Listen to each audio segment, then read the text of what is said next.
Hello, everybody. Welcome to the Buckeye Weekly podcast. I am Tony Gerdeman, here as always with Tom Orr. Tom, how's it going? Well, our editorial calendar keeps changing based on things that happen with about 5 minutes of notice. So I'm great. How are you?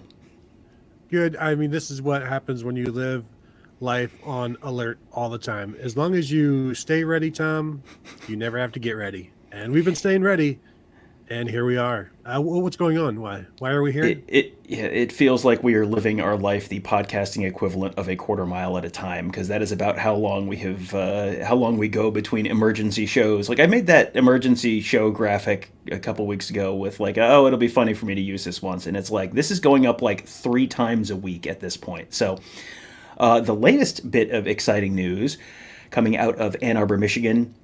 A statement from Michigan Athletic Director Ward Manuel. Effective today, Chris Partridge, who is the Michigan linebackers coach, has been relieved of his duties as a member of the Michigan football staff. Rick Minter, who is a former University of Cincinnati head coach in the early 90s, longtime college football coach, and the father of Michigan defensive coordinator Jesse Minter, will serve as the team's linebackers coach for the next 2 games.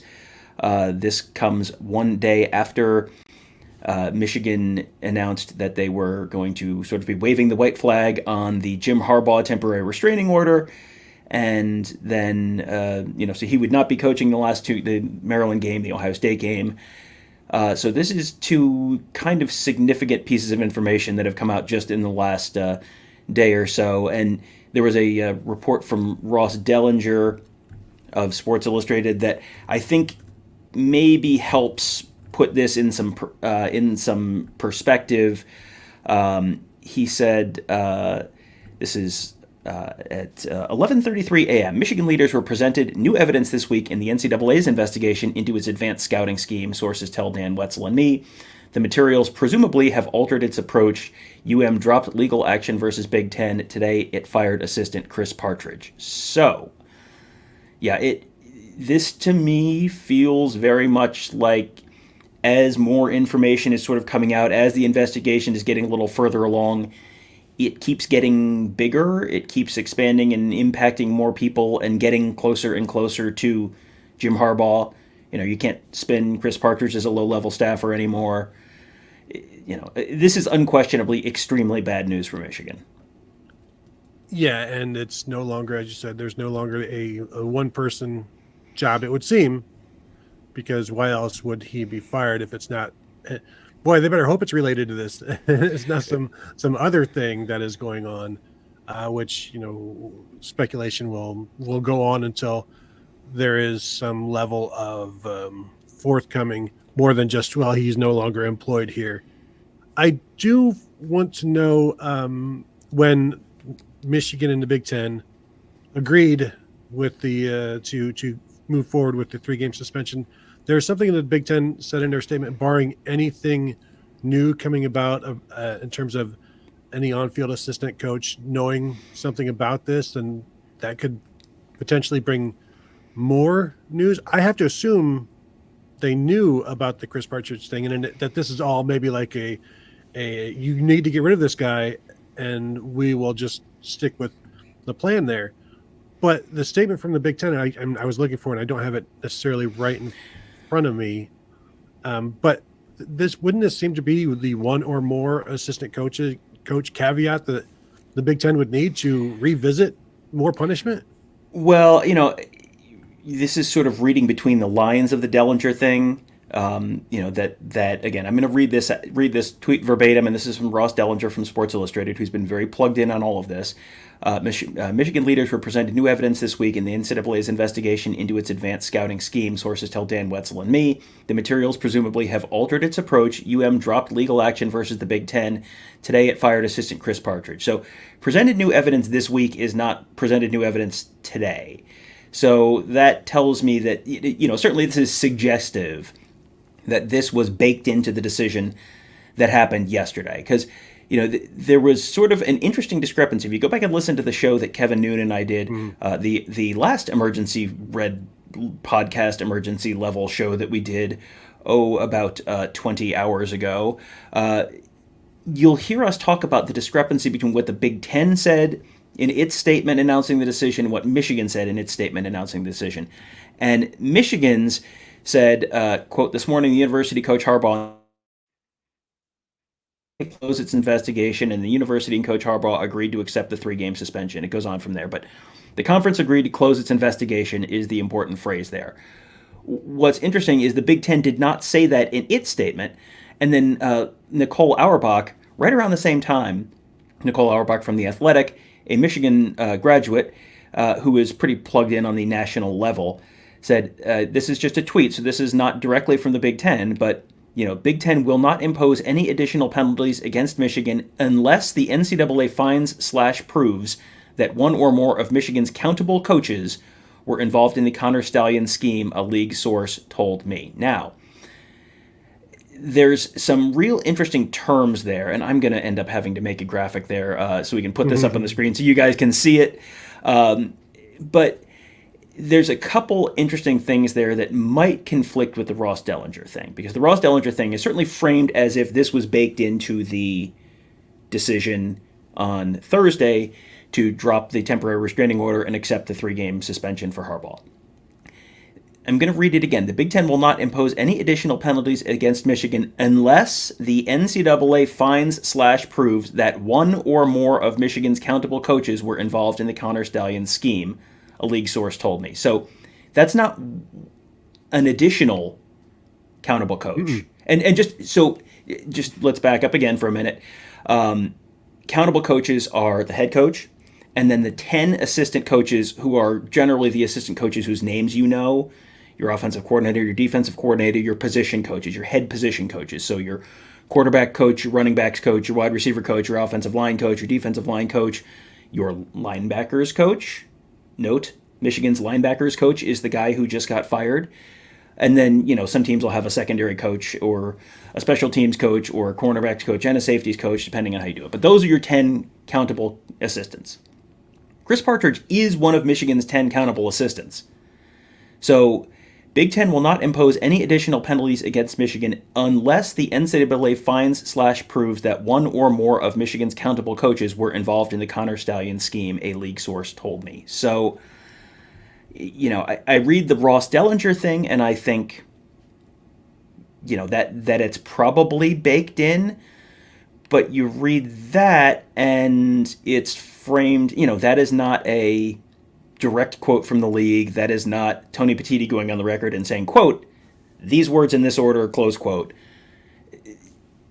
There's been a little bit of, there have been a lot of people who've taken the paraphrasing of a quote or the off-the-record thing where, Tony Petitti said it was the worst scandal in Big Ten history. It's like there was probably some context around that, but everyone's sort of taken that and run with that. So you don't want to take this indirect quote as this is exactly the words in this order. Like, that's not what that means. But it does seem like there's at least, there's some interesting stuff there in terms of how that was written and how that was, how that was presented.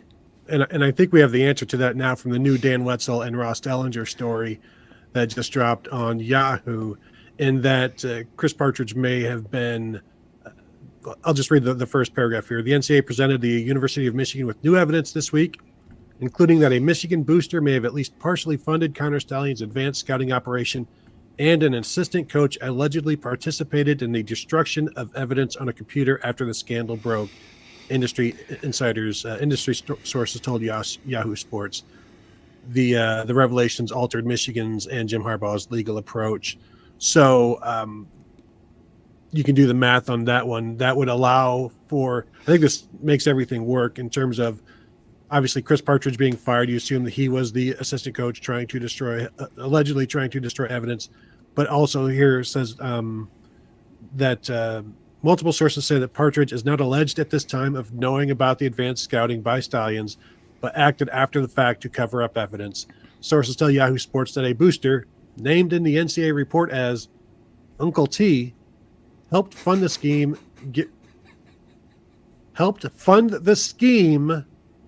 giving Stallions thousands of dollars for expenses. So this would make all of this work, where this would not be an assistant coach knowing about the sign stealing scandal before, as it was going on, only after the fact, and all of the assistants know about it after the fact.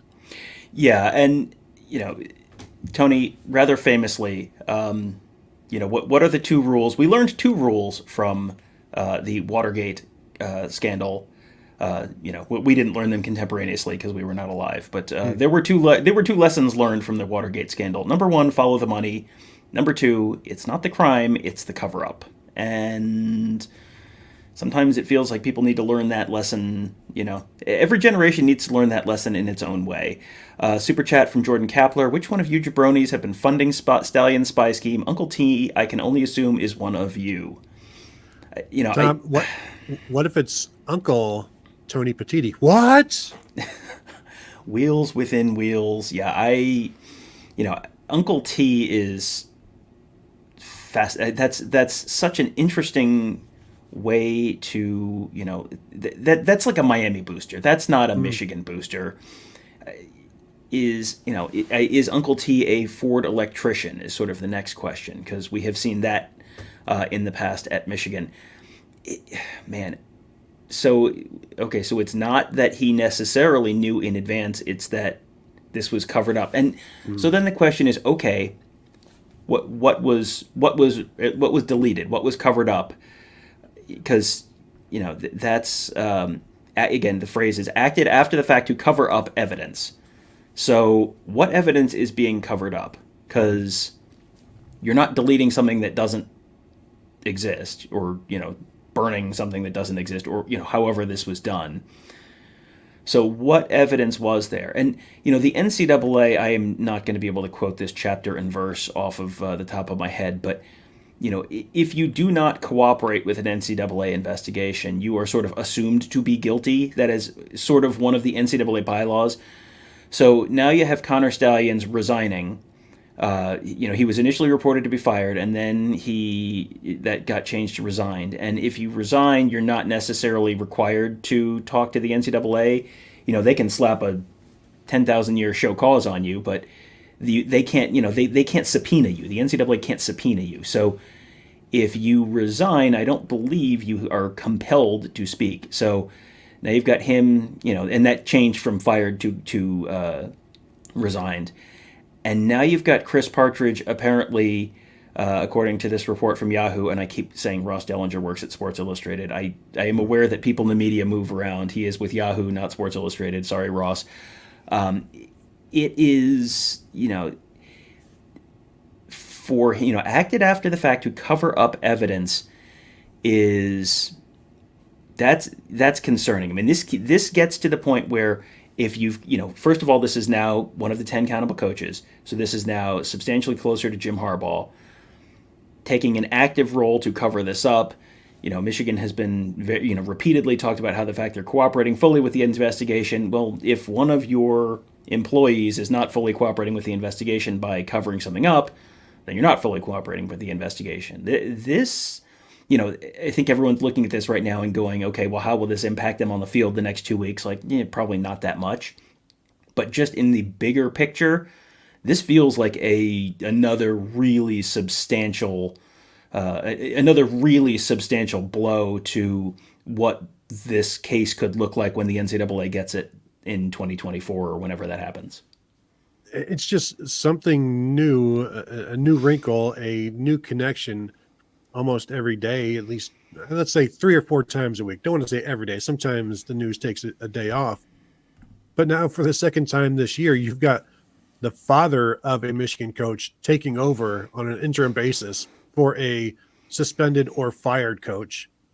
Jack Harbaugh was one of the, the associate types of guys involved, I think, in one of the first 3 weeks of the season.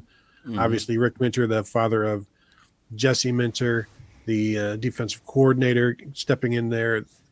This is such a bizarre and just not convoluted, but just crowded season of scandal for Michigan. And this latest thing with Chris Partridge allegedly being involved in destroying evidence, I find it difficult to believe that a a position coach, one of the 10 countable coaches, would destroy evidence to protect a low-level staffer. Like, to me, this feels like larger than that. You're protecting something more than some kid, some super fan that is now on staff. Because at this point, like, Chris Partridge is an established guy who's worked a long time in coaching, high school coaching, I believe, and then to college coaching. Been around Michigan for a while now. And to just, try to throw a lifeline to somebody by getting rid of evidence allegedly, I don't see that happening. So to me, that has to be something more there in terms of, you're not just doing it for Stallions. You're doing it for a larger reason than that. You're protecting something more than, or you're trying to avoid this whole thing, doing what you can. Because the longer this goes on, the more and more it gets connected to Michigan's coaching staff. And I 100% believe that Jim Harbaugh could be completely unaware of this, but I don't believe that the coaches on the sideline, the other coaches who are like in the middle of it, in the muck, I don't believe that they would be unaware. Now, proof may never come out about that, and that's fine. And people have gotten away with things for decades in college sports, and they will continue to. So, have at it. But the more that this stuff comes out, the more that people get implicated, and the less and less it is a lone wolf, a rogue staffer. At some point, rogue staffer becomes rogue staff. And I think you also lose the benefit of the doubt at some point. I think you could look at this and 3 weeks ago say, well, right now there's no proof that there's any link to anyone, and sure, Jim Hart, there's no proof, and the Big Ten, I think, acknowledged that in their statement as well. There's no proof that Jim Harbaugh had any direct knowledge of this at the time. But as you get into now you fired one of your 10 countable assistants as a result of, again, according to the Yahoo report, of covering up information, covering up evidence in the case. At some point, you start losing the benefit of the doubt, because the NCAA has a rule that we've talked about a bunch of times where the head coach does not get the benefit of the doubt in terms of plausible deniability, in terms of, you are responsible for the actions of the people below you, whether they report directly or indirectly to you. So the NCAA says the coach doesn't get the benefit of the doubt. If you were inclined to give Jim Harbaugh the benefit of the doubt, as this sort of creeps up the ladder closer to his level, it gets, first of all, it's irrelevant whether he had direct knowledge or not. That's sort of getting paraded as like, this poor guy is wrongly convicted. And it's like, well, the rules say it doesn't really matter. And now you have one of your 10 countable assistants actively covering it up. And it's like, well, they didn't do anything wrong. There's nothing to, if they didn't do anything wrong, there's nothing to cover up. So if you're destroying evidence, then that pretty self-evidently means there's something you're covering up. We don't know what that is. Is that why there were no responsive documents in terms of Connor Stallion's travel expenses submitted to the Freedom of Information Act? I don't know. Could be. Is that some emails that were sent between different accounts, or that would substantiate it, or texts or something like that? We don't know. We don't know what that constitutes right now. But you're not destroying nothing. You're destroying something that you feel is incriminating. Otherwise, there would be no point in destroying it. So again, assuming the Yahoo report is right, and Ross Dellinger, I think people would probably perceive as being more on the Big Ten side of reporting here. Dan Wetzel has been more on the Michigan side of reporting here. So if this is a co-bylined thing between the two of them, this is not, oh, mean old Tony Petitti's out to get us.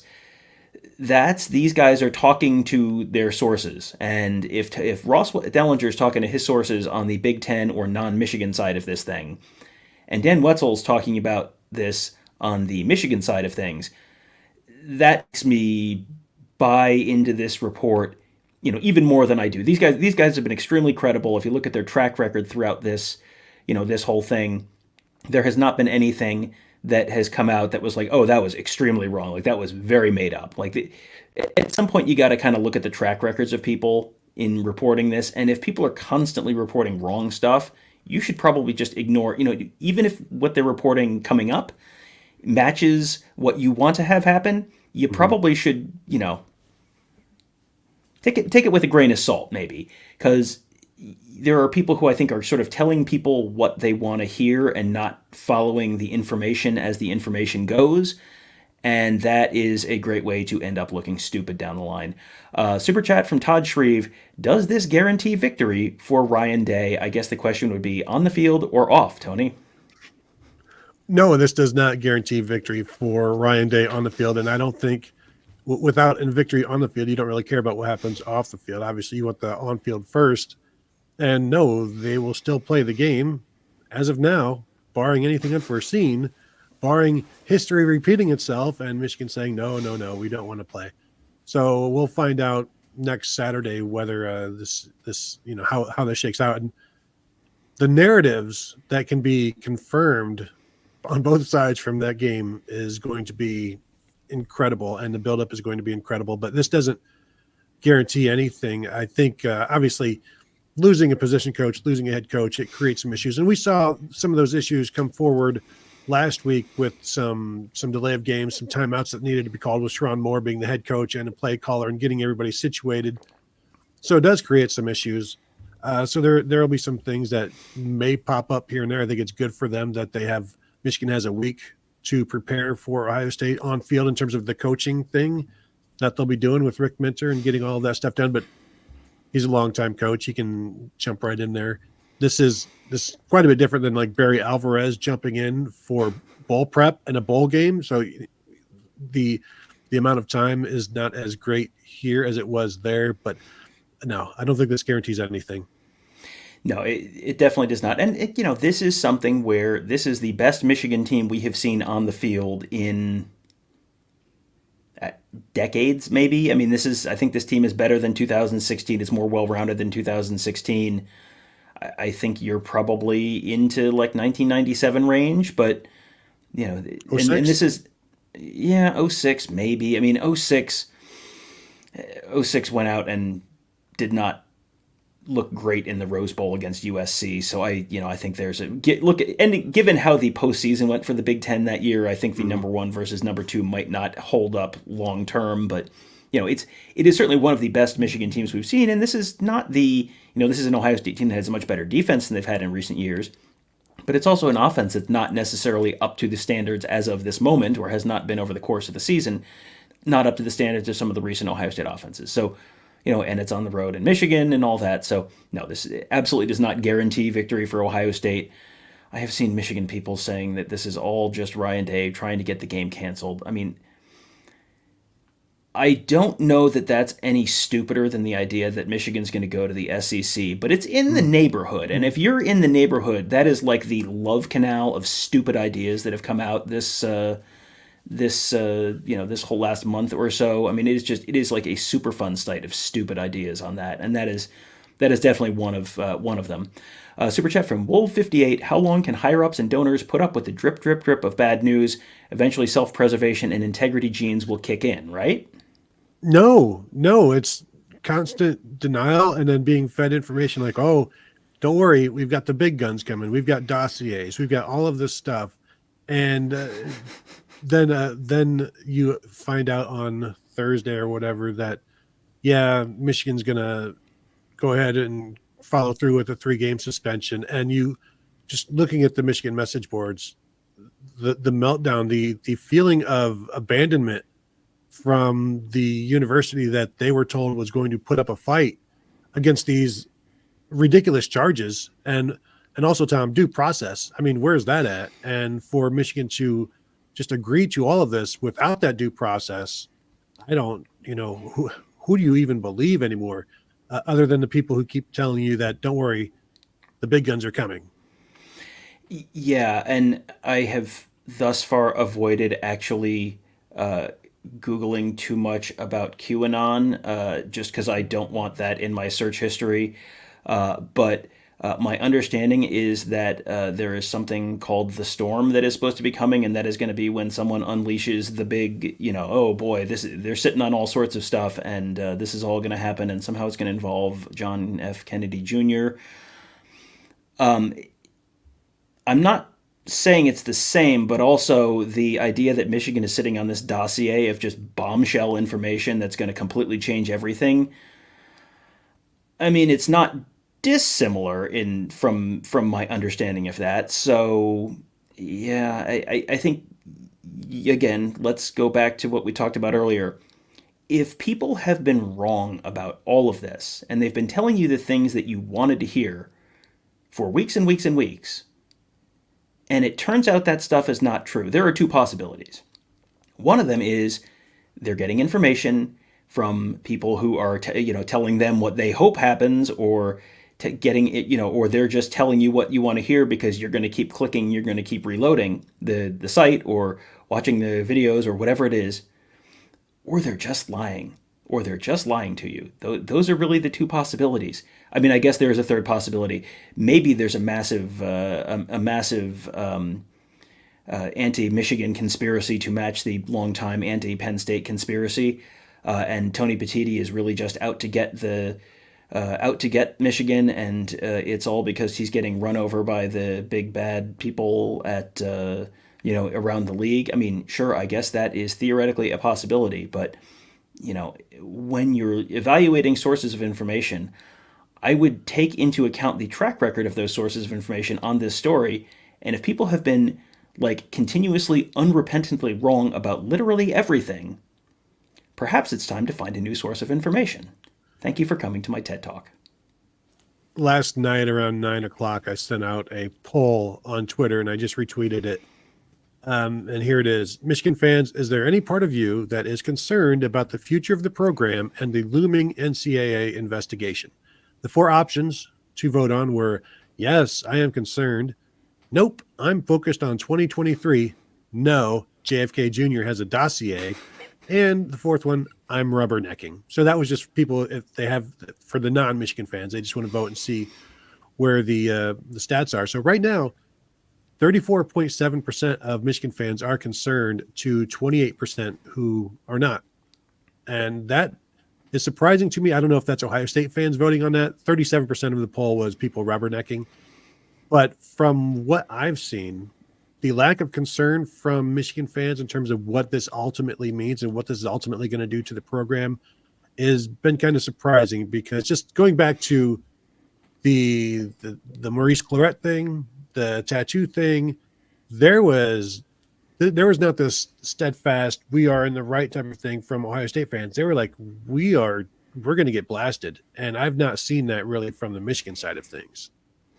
Yeah, well, I think you've been kind of getting fed a steady dose of "this is a nothing burger." How many times have you seen the phrase "this is a nothing burger"? How many times have you seen the phrase "this is just Ohio State is scared"? How many times have you seen, Cope Harder? How many times, like this is, this is just getting presented as if there's nothing there. There's nothing. Pay no attention to the man behind the curtain.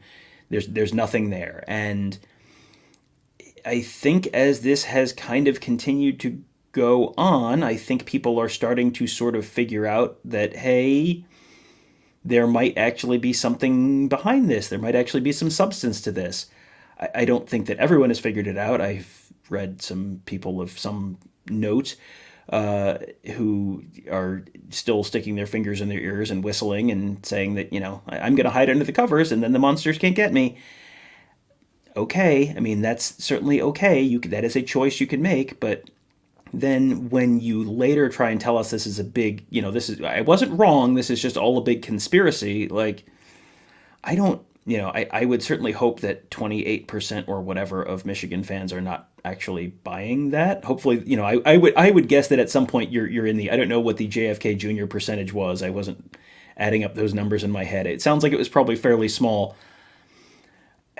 I think you're going to have people who are, I think people are starting to really like get it now between the Harbaugh thing on Thursday and now this. I think people are starting to see like, those guys, there have been a lot of people doing good reporting on this, but the people who are doing the reporting on this are not doing this out of, spite. They're not making this up. It's like, this is how this is, this is how this is actually going right now. And, you're seeing, I have found that the number of, people were putting the same 5 answers in my Twitter replies, like the ones I mentioned before.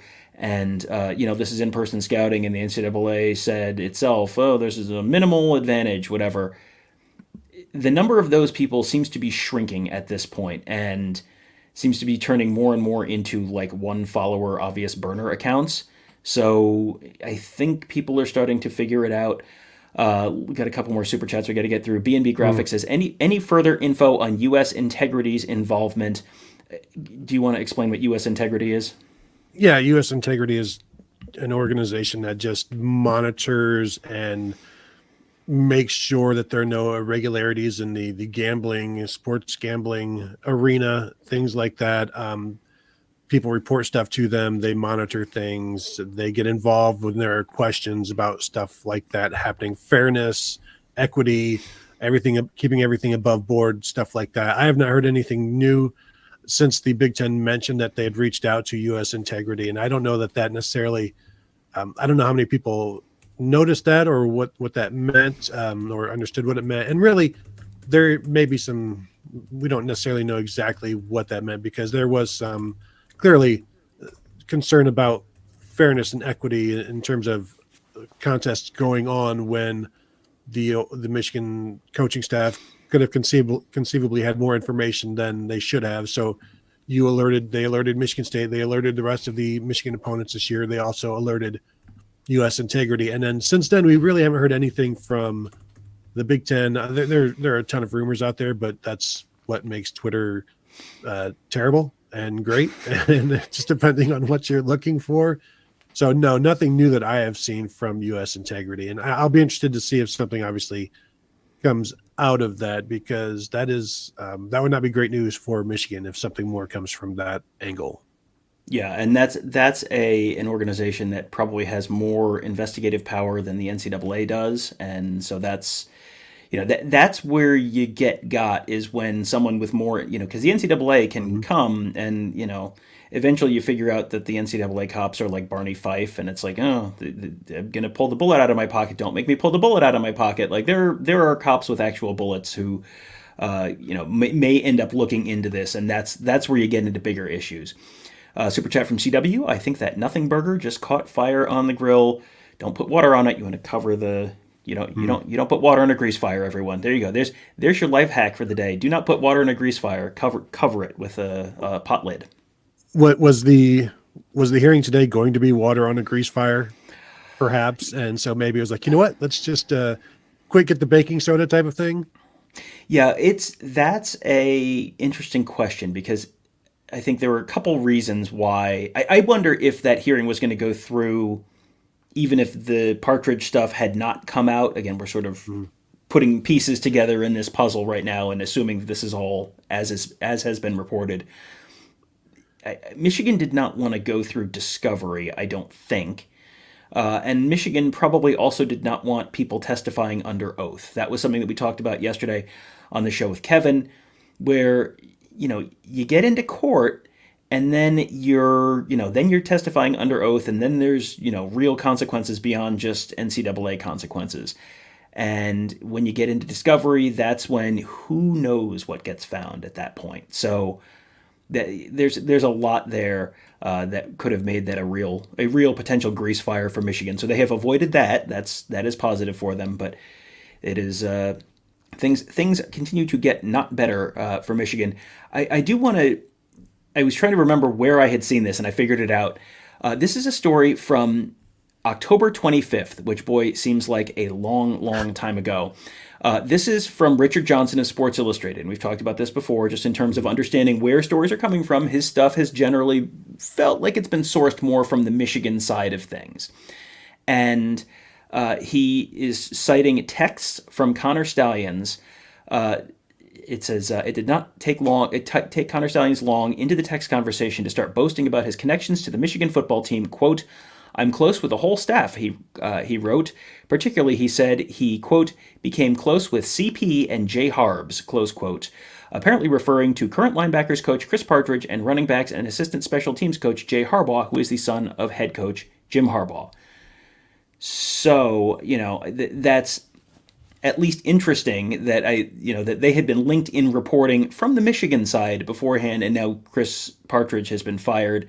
Again, according to the report from Yahoo, was I'll read now from the Ross Dellinger, Dan Wetzel report on Yahoo. Multiple sources say that Partridge is not alleged at this time of knowing about the advanced scouting by Stallions, but acted after the fact to cover up evidence. So, that's certainly interesting. And, if you're wondering, why would he do this? If there was some kind of a close relationship there, a close friendship there, maybe that's an explanation. But it is certainly, it is certainly interesting that those are the two coaches who got mentioned in that text on the reporting from the Michigan side, and now one of them has been fired. Super chat from Treasure the Tour I'm seeing there, if you want to pull that up, and then we'll talk some more about this Uncle T thing that I want to address. All right, there we go. Treasure is not Uncle T. Just want to throw that out there. Okay, just making sure. We assume. We're going to say no. So Treasure the Tour super chat. What's up, Tony? Tom and Tony G. To me, this is a classic case of whatever is hidden in the dark will always come to the light, no matter how much you lie, steal, or cheat. It eventually all catches up with you. And the more that things are being dug up, things are being found. And I've seen some voices from the Michigan side say, yeah, well, you dig up any program, you're going to find stuff. And yeah, you will. But some of these bodies aren't even decomposing yet. These are live, not live, but nearly live. Some of them are alive. And now we're getting a little, creepy in terms of the analogy there. But the thing is, there are people looking, people finding. Right now on Twitter, if you go and you look, Uncle T, people are trying to decipher who Uncle T is. Now, a bunch of people are suggesting it is Tom Brady. I'm going to assume it is not Tom Brady. So it's not Tom Brady. I'm just going to throw that out there. And if somebody wants to prove me wrong, if Tom Brady wants to prove me wrong on this one and say that it is, go ahead. But this is one of those things where I wonder, imagine if Jim Harbaugh truly had no idea that any of this is happening, Tom. What has each day been like for him when new stuff comes out? Is it, can you buy that he's just being blindsided by this every day? Or do you think maybe once he found out that this was happening, now I need all of the information. Tell me now what is going on, and don't let me be blindsided by this. But then even then, like, if you get all that information and you don't take it to somebody, now you are complicit. So it's like at this point, like, I don't want to know anything. We'll let compliance sort it out. Yeah, and based on how this has generally been handled, it feels like the overall vibe to how this has been handled has been, let's just get through this season. Let's get this, don't hurt anything this season. We'll figure it out after the year. Like, let's just get through this. And then we'll, that's next year's problem. Like, that's next year me's problem. Right now, we want to get through this season because this is, as we said, this is the most talented Michigan team in decades and has the best chance that they've had to win a national championship in probably decades. So that feels like that's sort of what has gotten prioritized, broadly speaking. Now, there has also been, it has certainly been suggested and written in places that Jim Harbaugh, don't talk to Jim Harbaugh about this stuff. Like, as this was going on, like, you can't, and that you're sort of intentionally trying to air gap it, where, an air gap is like you've got a computer and it's not on the internet, so therefore you can't get a virus. You're trying to air gap it where there's nothing, no one has talked to Jim Harbaugh about this. Jim Harbaugh doesn't know, and you keep seeing that get it repeated, even though it doesn't functionally matter from the NCAA's perspective. But you're that he's been isolated from this and he doesn't know and all that.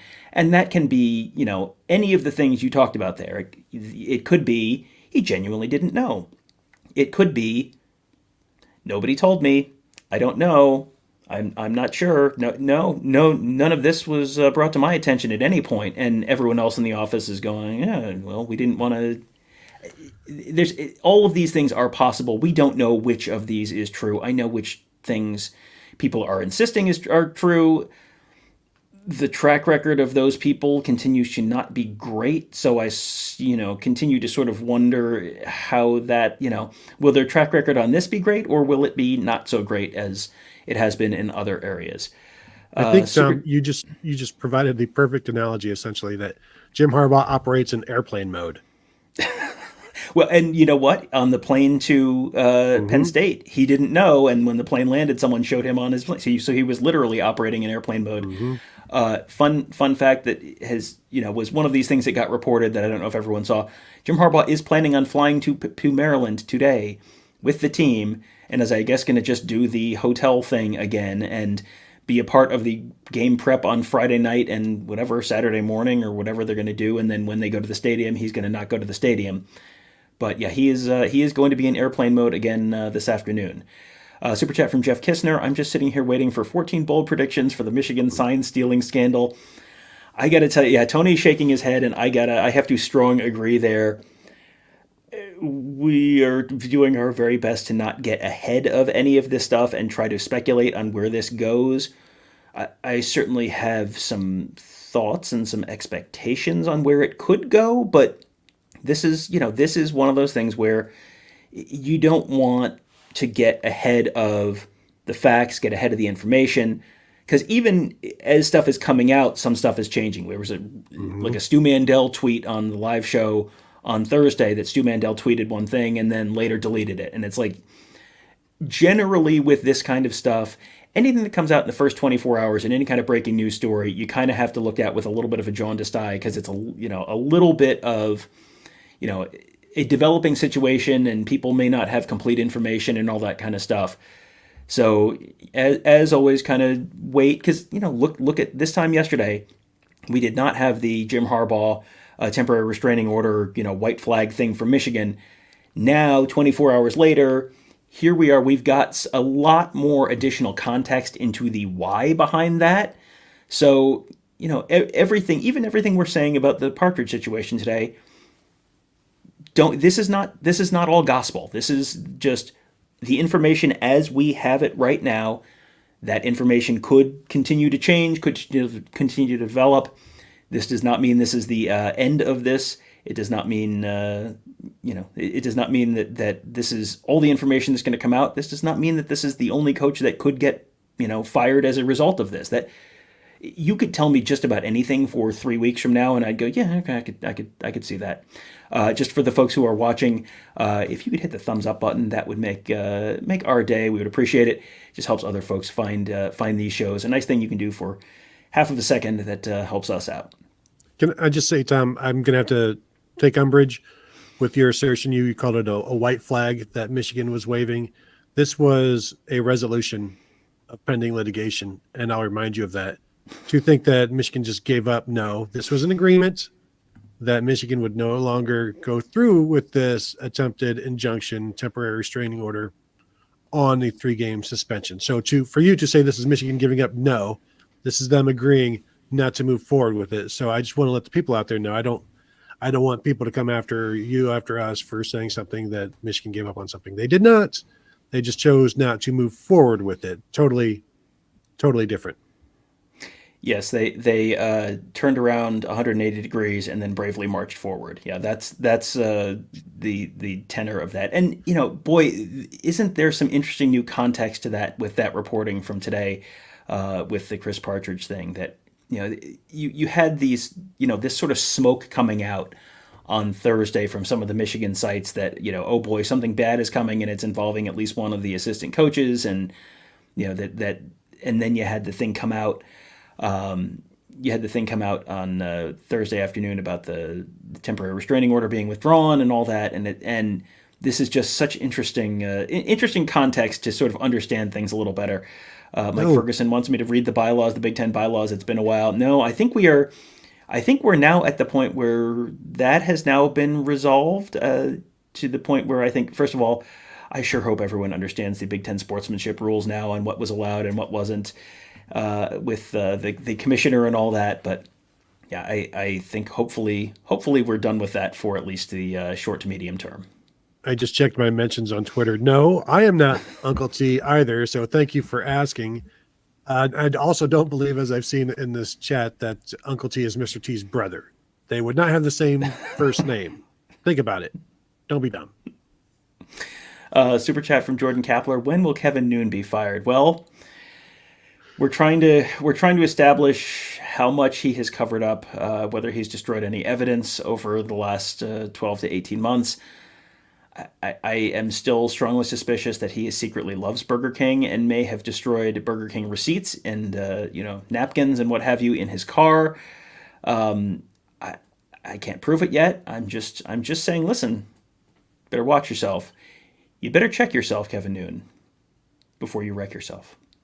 And we could do some bold predictions on what happens then with Kevin Noon being fired. I will also say, he doesn't need to purposefully destroy evidence. He can do it accidentally. And there's a plausible deniability there that you're like, well, that could have happened. He could have been walking with his laptop and he trips over his dog and his finger hits the delete key and then everything is wiped. And you're like, well, that would be the third time. So checks out.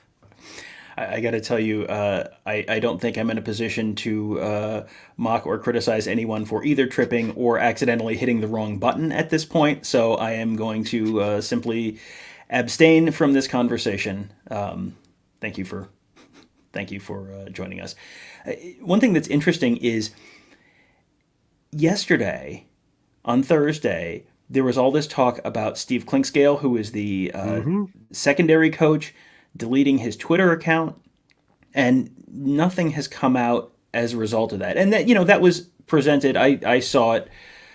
Jeremy Birmingham from, now I'm going to do the Jerry thing where I forget his outlet from the podcast, the Ohio State Rivals site.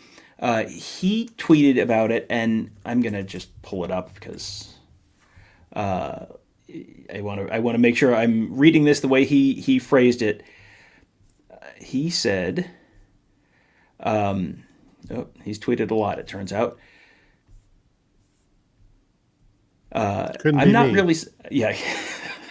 not really someone interested in gossip or propagating random conspiracy theories, but it does feel unusual for a high-ranking coaching staff member to have his Twitter account deleted a month before signing day. And that was Steve Clinkscale, who is the co-DC for Michigan and secondary coach.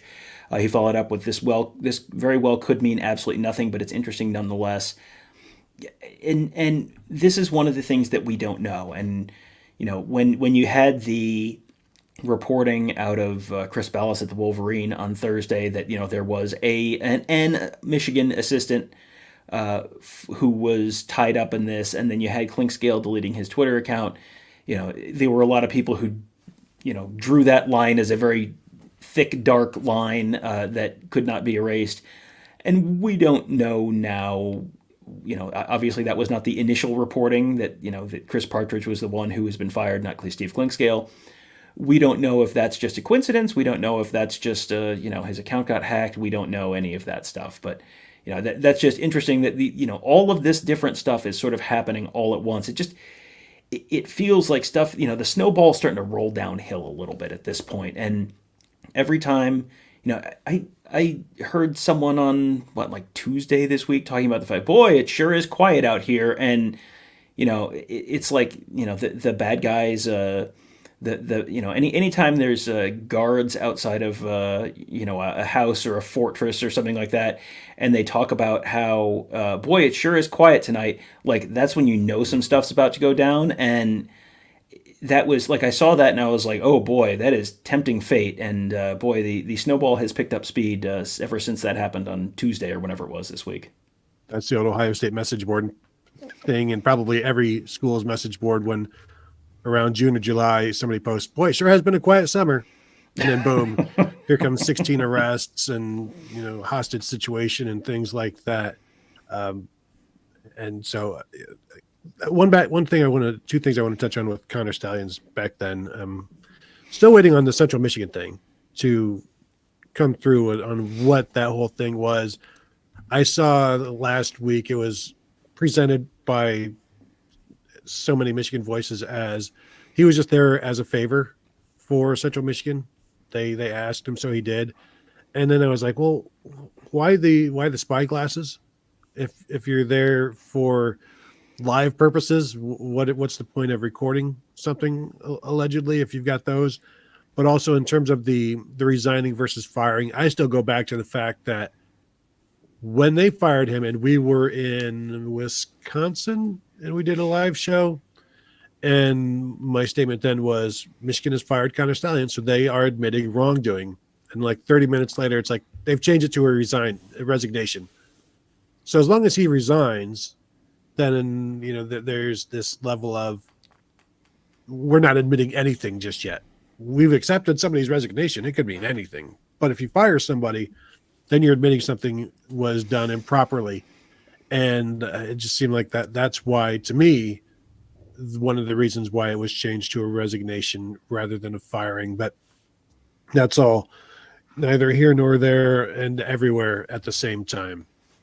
And I have seen the folks in the comments talking about who Uncle T is, and that's one of those things that we'll let get sorted out. Like I was just on Twitter and saw the people drawing the lines there, and we'll let that sort itself out before we accuse anyone. But if that's something on related to someone who's obviously to Michigan boosters, as has been reported. So at that point, you're getting into all sorts of other potential directions this whole thing could take. So and I guess it would not be surprising that it's someone who's pretty involved with Michigan and involved in supporting the school in order to be someone who's motivated to pay money for that kind of thing, that for the Connor Stallions thing, to support him financially. Again, this is all sort of related to the Yahoo Sports report from Ross Dellinger and Dan Wetzel, who said sources tell Yahoo Sports that a booster named in the NCAA report as, quote, Uncle T helped fund the scheme, giving Stallions thousands of dollars for expenses. So, this is another one where you don't have to go back very far to have, prominent people in here, telling everyone that it's very self-evident that this is just the son of a rich family who's self-funding all this stuff. And okay, now that's not true. And it just kind of keeps spreading. And they have we talked about grease fires earlier. It feels like there have been several times when the wildlife firefighters have cut a fire break, and then the fire has jumped that, and it keeps going. And oh, it was just this one guy. Okay, well, it wasn't just this one guy. Other people knew. Okay, and it was, well, at least it wasn't. No one on the coaching staff knew. Well, okay, now you at least have someone who was covering up after the fact, according to the Yahoo report. It keeps kind of jumping these fire breaks and spreading, and that is the point where you really kind of lose control of everything. And now that the NCAA is looking into it and knows that there has been some kind of an active cover-up, and Michigan has fired Chris Partridge as a result, apparently, of again, acknowledging, apparently, if you're firing him, then you're sort of acknowledging, yes, we are firing him for this cover-up. Then you're acknowledging there has been a cover-up, and that subjects you to potentially more penalties, as this process kind of continues. I'm sorry. It would be interesting to know how quickly Partridge was fired after finding out that he allegedly did this. Was it a week? Was it 10 minutes? In terms of, was this a sacrificial lamb to the NCAA, or to the Big Ten rather? Like, okay, well, you caught us, that sort of thing. Or was this, I would just like to know, I'd be interested in knowing how long they knew about this before firing for whatever they fired him for. How long did they know about it? The other thing that will eventually come out about this is how it all started. It has nothing to do with actually what is happening. So I think people need to remember that, because you've got so many different variations on how this started. You've got the months ago Alex Ude staffer thing. You've got the Michigan side saying Ohio State started this. It doesn't matter how it started. We are here, and evidence is being like, don't let how did this happen? How did this get started? Distract people from the fact that this is happening. Like the real crime is what is happening, not how it got started in terms of the investigation. And we're not making bold predictions on what's going to happen, but you can see I don't think it's bold to say that the NCAA is going to be pretty stiff here in terms of what they're going to be doing eventually, assuming, Tom, there is still an NCAA to hand down a punishment, and assuming there isn't some 68-team breakaway, that is eventually going to happen, but I don't think it's going to happen before Michigan gets their day with the NCAA. The due process, Tom, that they have been asking for. That's all they want, the due process. So I would assume they would stick around until they got their due process. And if there's something that they did wrong or something that somebody did wrong, they will cooperate and go forth. But wherever it began, it doesn't really, it's an interesting side note, but it's not the story. Right. Yeah. This kind of goes where the story goes, and I mean, we talked about Watergate earlier. That was a bunch of low-level staffers, Tony, breaking into a political office, and ended up with the president of the United States resigning. And that's one of those, you never know where the story is going to go and how things are going to kind of develop. And I do think there is a point to, anywhere the NCAA goes with a shovel, they're going to dig up something. That's kind of no one is living an absolutely perfect life, which is why it was always interesting when some of these same folks who are now telling you that this is a nothing burger, have been telling you that the only problem with Michigan is that they've been too pure over all of these years. I think that's why you've seen some of the folks who are not necessarily affiliated with Ohio State or Michigan State or Penn State. You've seen some folks take a little bit of extra joy in this, because that was always kind of transparently nonsense. Like, no one is running an absolutely pure athletic department and also putting up a top 5, top 10, top 20 even kind of team. That just doesn't. You can't use the heart of a champion to overcome all of the other stuff. Like, that's just, college sports has forever been the way that it is, and to pretend otherwise has always been kind of silly. So now I think we've sort of dispensed with that for, I think, most people. We're getting close to an hour, and had a request for a recap. So you want to circle back and kind of, for folks who might be joining us late as the numbers kind of continue to grow, if you are just joining us and have not already hit the thumbs up button, please do that. We'd appreciate that. But do you want to kind of run us through a quick recap of, so why are we sitting here talking on the internet today? Yeah. So Michigan linebacker coach Chris Partridge has been fired. Dan Wetzel and Ross Dellinger of Yahoo wrote a story about an hour ago explaining that one of the reasons that Michigan bowed out of their session, their court appearance for today, was in part because of this, and that Chris Partridge was alleged to have participated in the destruction of evidence on a computer following the Connor Stallions scandal breaking.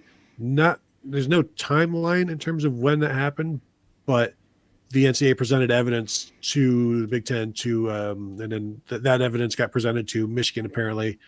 And the sentence here is: the revelations altered Michigan's and Jim Harbaugh's legal approach. Boy, howdy. And so everybody dropped their attempt to appeal the 3-game suspension and are now have accepted it as they did yesterday. But much of the additional reasoning for why, other than the fact that they were not going to win, this is a way to say, well, this is further information. We're definitely not going to win now.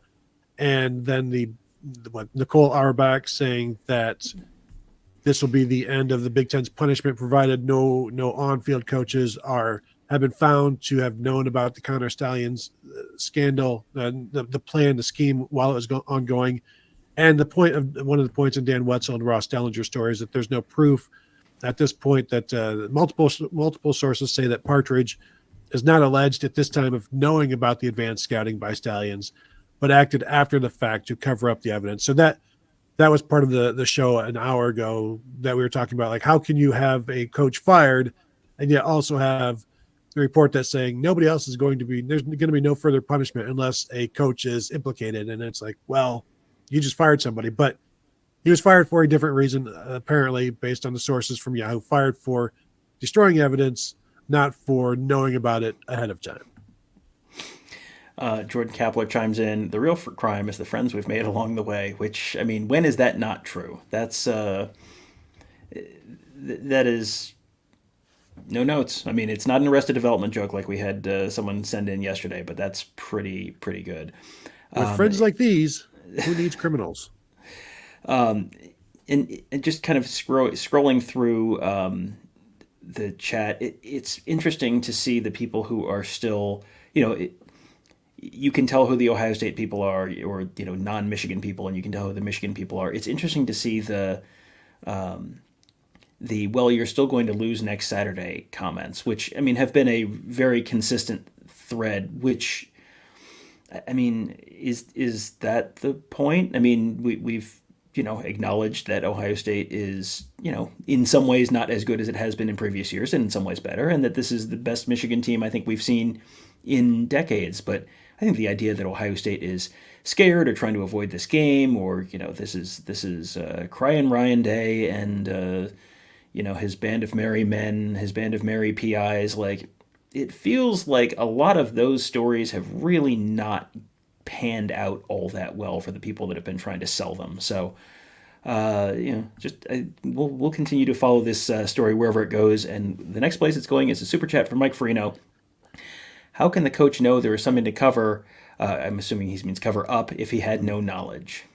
Well, I assume this is because there is not a timeline here, but there was not a time frame presented in terms of when this information was deleted or destroyed, and whatever kind of information it was in whatever form it was.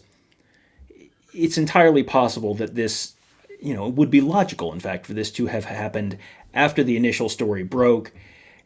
Generally, if you were involved in a legal matter, you will get an email from your legal department or whatever saying, hey, don't destroy any evidence, don't delete any emails or whatever,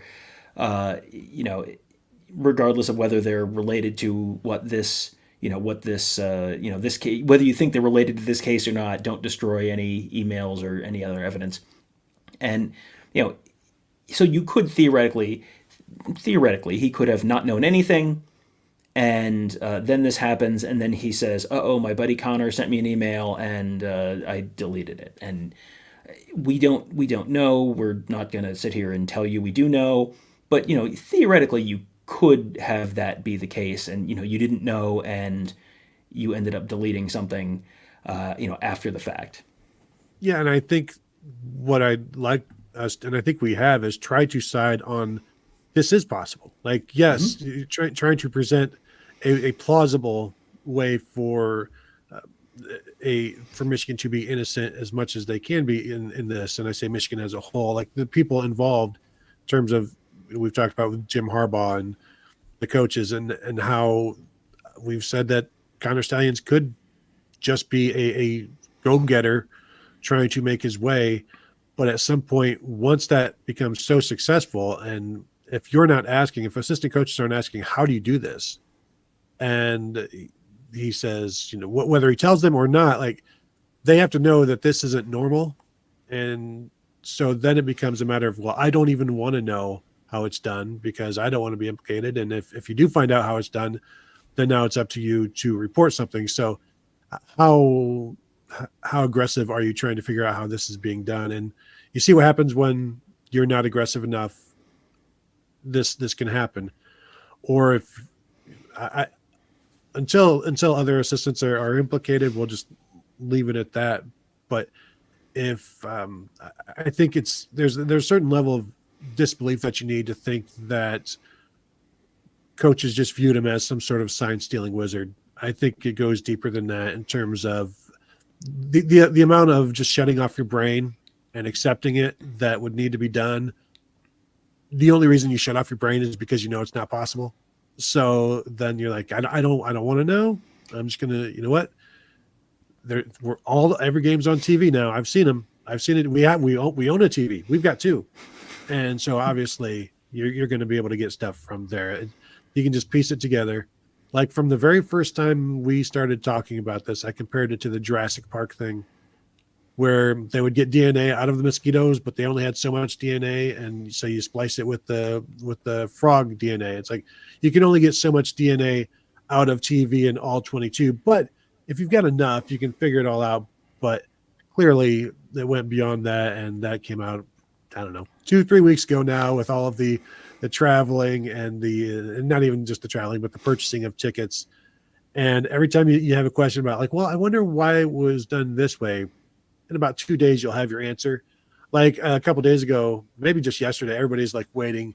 Pete Thamel's been quiet. You wonder what's going on. And he's like, you see tweets about how he's in the lab cooking some stuff up. Like he's going to drop something, and that's when it is like this. And I remember going through it, covering Ohio State, when it's quiet for a little bit. It's not because necessarily there's nothing going on. It's because things are being tied together. Sources are being contacted. Things are being written. Things are going to the lawyers. Things, just the process of big stories like this. It's not just boom, boom, boom, boom. You're going to have something quickly. It takes time. And the reason I think you're seeing stuff happen constantly is because it's more than just one outlet. And that's something else that we talked about way back when.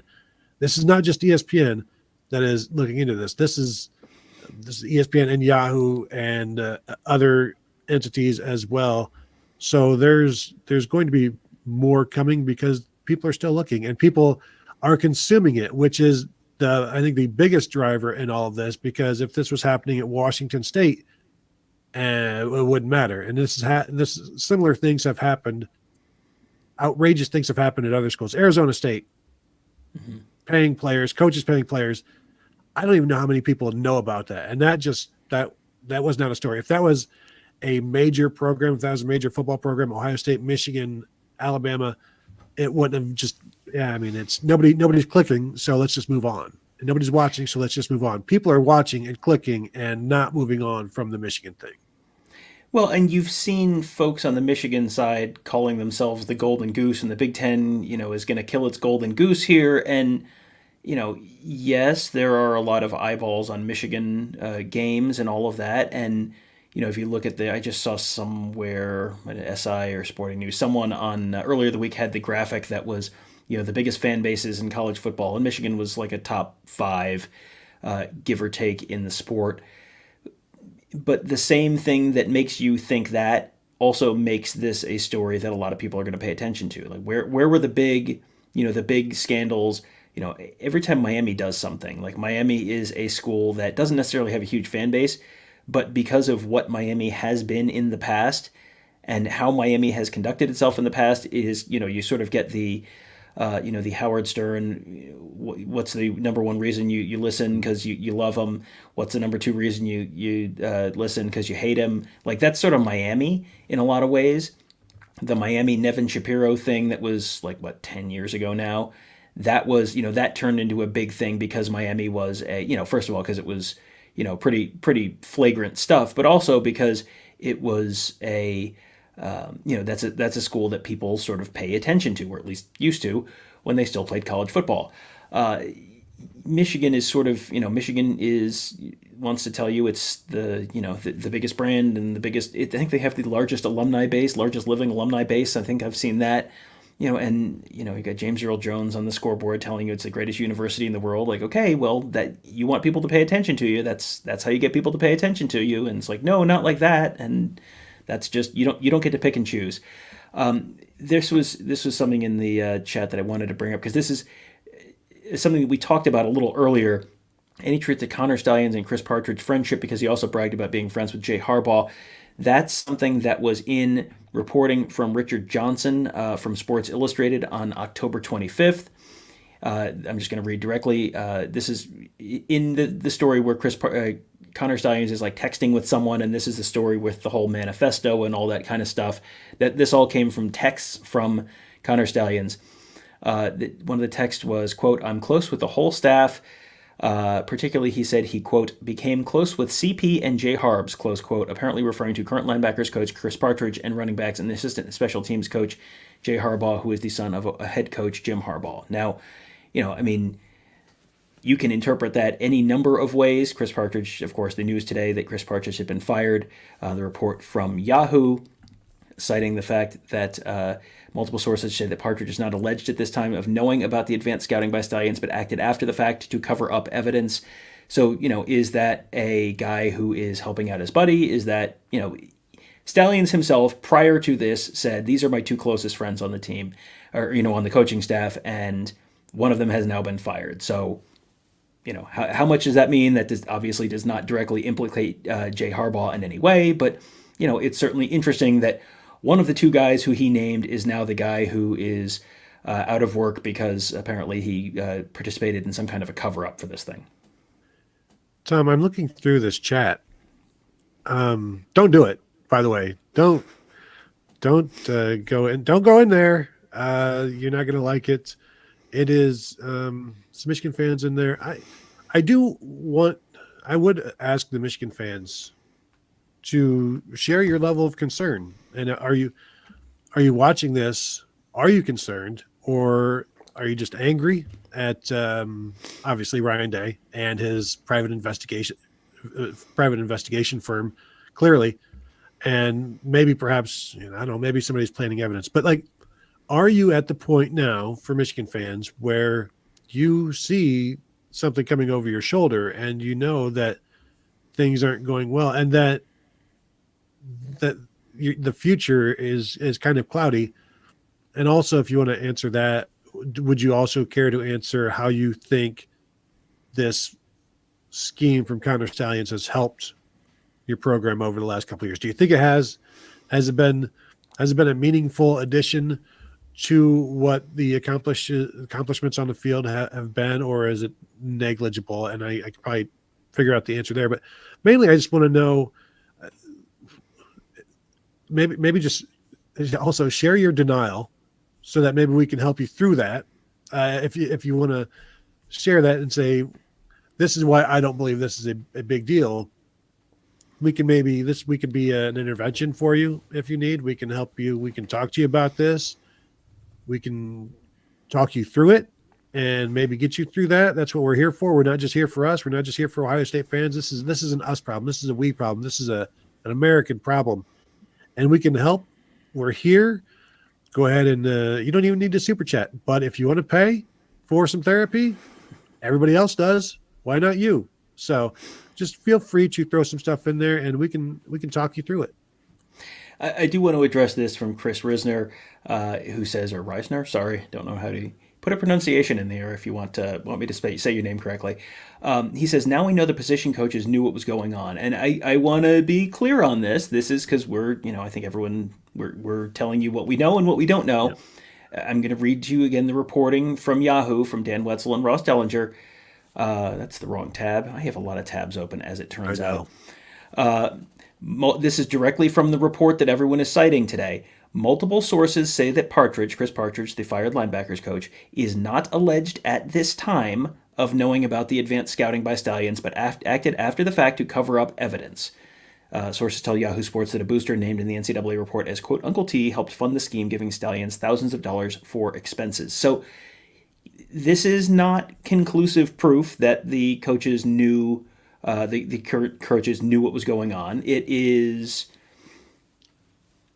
suggestive that perhaps they could have. And, when you take the text from Stallions talking about how he's closest friends on the team, on the coaching staff with Chris Partridge and Jay Harbaugh, and then you have Partridge covering up after the fact, you don't have to squint too hard to see that you could draw a line there in terms of, that ends with, yeah, they knew, but that has absolutely not been proven yet. And that's something that is, as they go through this investigation and they go through documents and they go through emails and they go through texts and all that kind of stuff, what's in all of those? And we don't know that. And that's one of those things that's going to have to kind of continue to play out. But, is there something in there that is, let's go back to the Jim Tressel thing. Like, Jim Tressel was emailed something on Easter weekend about players. It was sort of vague. Do you remember the exact email? It was sort of vague. It was just sort of like, hey, you may want to look into this. Mm-hmm. And it wasn't like Terrell Pryor sold this for this amount of money to this. It was just sort of vague. but he replied to the email, so you couldn't do this. This predates the head coach is responsible for everything rule. So, but he replied to the email and just said, thanks for thanks for letting us know, whatever it was. The fact that he sent that email showed that he had seen the initial email notifying him of the potential violations, and then when he signed an NCAA thing that said, I am not aware of any potential violations, then that made that not true because it was provable that he had seen this initial email. That's the whole Tatgate thing. It gets spun as 100 million different things, but that was the heart of that issue. So is there a text? Is there an email? Is there an anything between any of these other Michigan coaches and Connor Stallions, or referencing Connor Stallions, or referencing signs, or reference that you could say, okay, plausible deniability totally gone right now? Because I think as this continues on, I think the window of plausible deniability kind of continues to shrink and shrink. That really, what are the odds that you genuinely had no idea that this guy was doing more than just watching TV copy in all 22? Because I can tell you, coaches have probably watched football games on TV. Coaches have probably watched all 22 on TV, or all 22 film, and they know that there is not a lot of there's not a lot of signs you can steal from that. Every once in a while you'll see something. It's not the same as being at the game, shooting every single call on every single play. Like that's why the in-person scouting, and particularly, speaking of things that people don't want to acknowledge, the electronic portion of it, where you're recording the video, that's honestly the bigger issue. Because you're in person, you can steal signs in person during the game, but you're trying to decode stuff during the game. If you have weeks and weeks and weeks and weeks of data where you can see every single sign, and you can take it back and you can run it through, whatever computer program you want to run it to or whatever, to really decode to really break it all down, that is pretty self-evidently much, much, much more impactful in terms of what you can learn from that. And so, that's why that's really a big deal. And, what we go back to Watergate again. What did they know, and when did they know it? Yep. And back to Sports Illustrated 2011. How deep did it go? Chris Reisner mentions that his last name is pronounced Reisner. So my suggestion, Chris, throw an E before the I. That's all. Just clear up a lot of confusion there for next time. Thank you very much for the super chat. There's a comment here from Free Climb at 125. Answering my question, he says, what Stallions did or did not do had zero bearing on Michigan's success on the field. To suggest otherwise, given the amount of prevalent sign stealing in the college game, is laughable.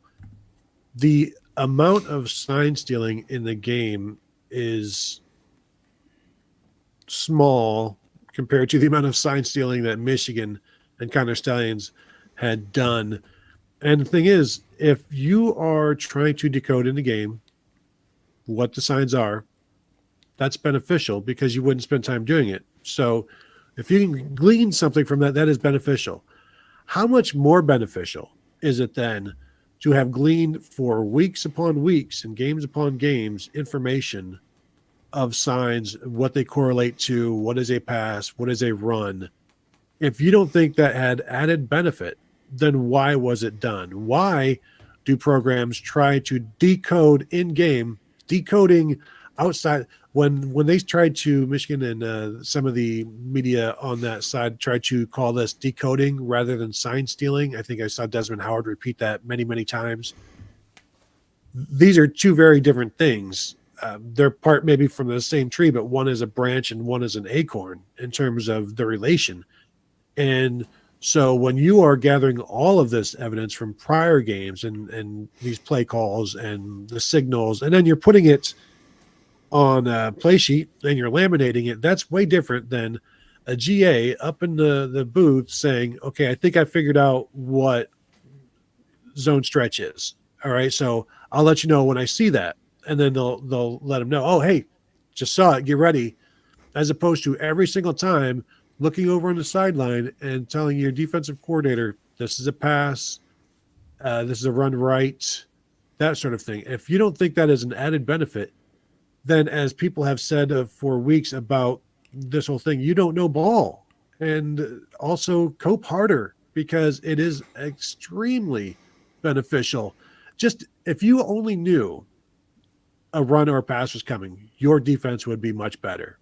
And you wouldn't have to worry about things. Their play action would never be a factor.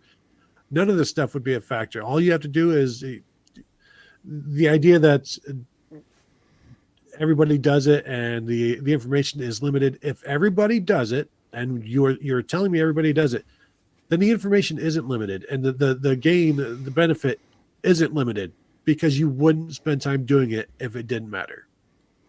Right. This is one of these like sort of self-evident things that if you didn't think it was worth doing, why would you go to all of this effort? And the fact that he rose through the ranks, he got a job there in 2021, and that's, I believe, before any of the in-person stuff is supposed to have happened, on that spreadsheet. So he got a job, and then how do you keep your job? You keep showing you're better at this, you're improving at this, Mm-hmm. you're more useful, to the point where then he's on the sideline next to the offensive coordinator and the defensive coordinator, and is talking to them before, let's just say, many plays. We can't say every play, but many plays. He's standing there talking right now. If you know anything about a college football sideline, they do not just have any old random dope standing next to the offensive coordinator and the defensive coordinator while they're on the headsets trying to call in plays. There's a very small window.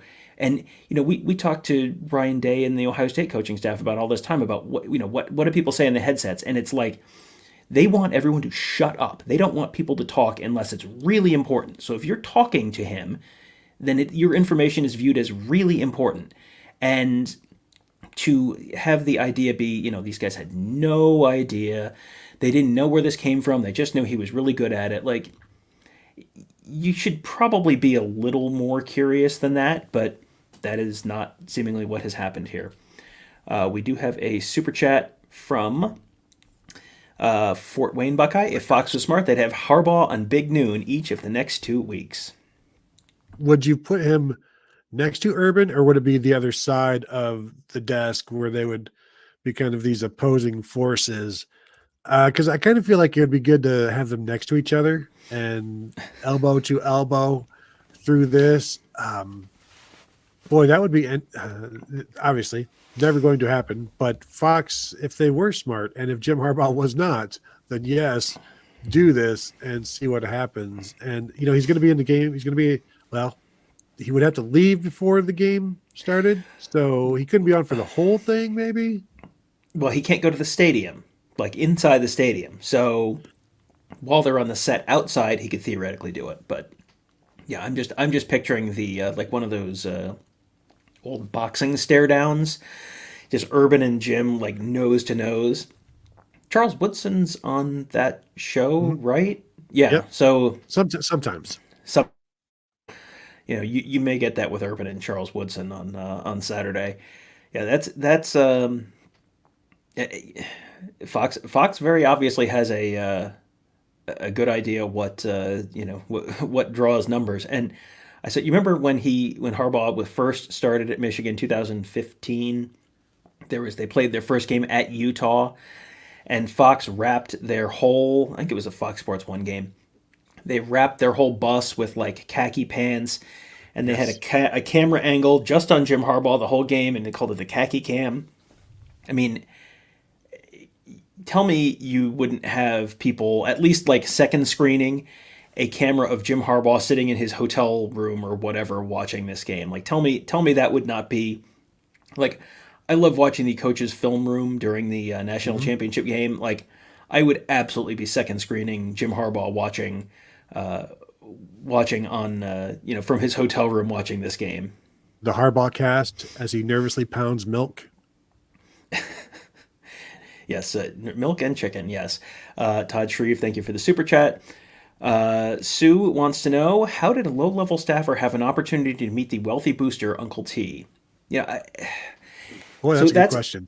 It is an interesting question, and I am not going to pretend to have tremendous insight into the Michigan program. Frequently, when you are a significant booster, you will have access to certain things. Like you might be able to come in and watch practice or something like that. You're hanging around the team in in some form. Maybe you're staying at the team hotel, whatever. You know, it is not impossible for, the Connor Stallions and the booster Uncle T, who was cited in the Yahoo report. I feel like we need to just sort of. For those of you who have been here with us from the beginning, I apologize. We're repeating a lot of this stuff, but we keep adding new folks to the show.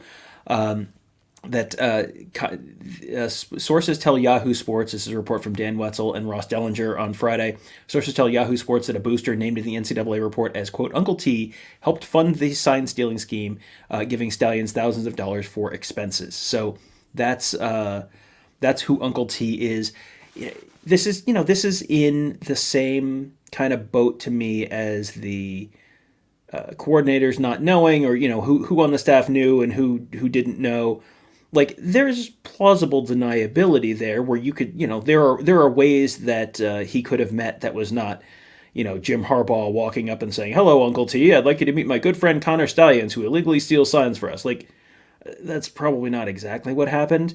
There are other ways that could have come together. I also think it's a non-zero, perhaps like 30% chance that they probably knew each other from message boards. And because the more this gets unraveled, the more we see so many of these people associated with Michigan message boards, and that's they're trustees on the boards as well, and obviously attorneys. And Connor Stallions was on MGO blog back in a decade ago, and I would not be surprised if this booster is, if Uncle T is. I would not be surprised by any of that. Now, would they meet on a message board? Perhaps not. But the amount of association with you would think, and not, I don't want to say people are above message boards. I'm a message board person, but like, not everybody has time for it. But a lot of these Michigan people seem to have time for it and seem to like really be into it. And whereas you have a segment of the population that want nothing to do with sports, you have another that I love sports, want nothing to do with message board, and you have other people like there are message boards for everything. It's just some people are message board people and some people aren't. And the more we dig into this and this onion becomes unwrapped, I wouldn't be surprised if there have been like people that didn't even know they were associated with each other, arguing at one point about Wilton Spate needs to get out of there. It should be John O'Corn.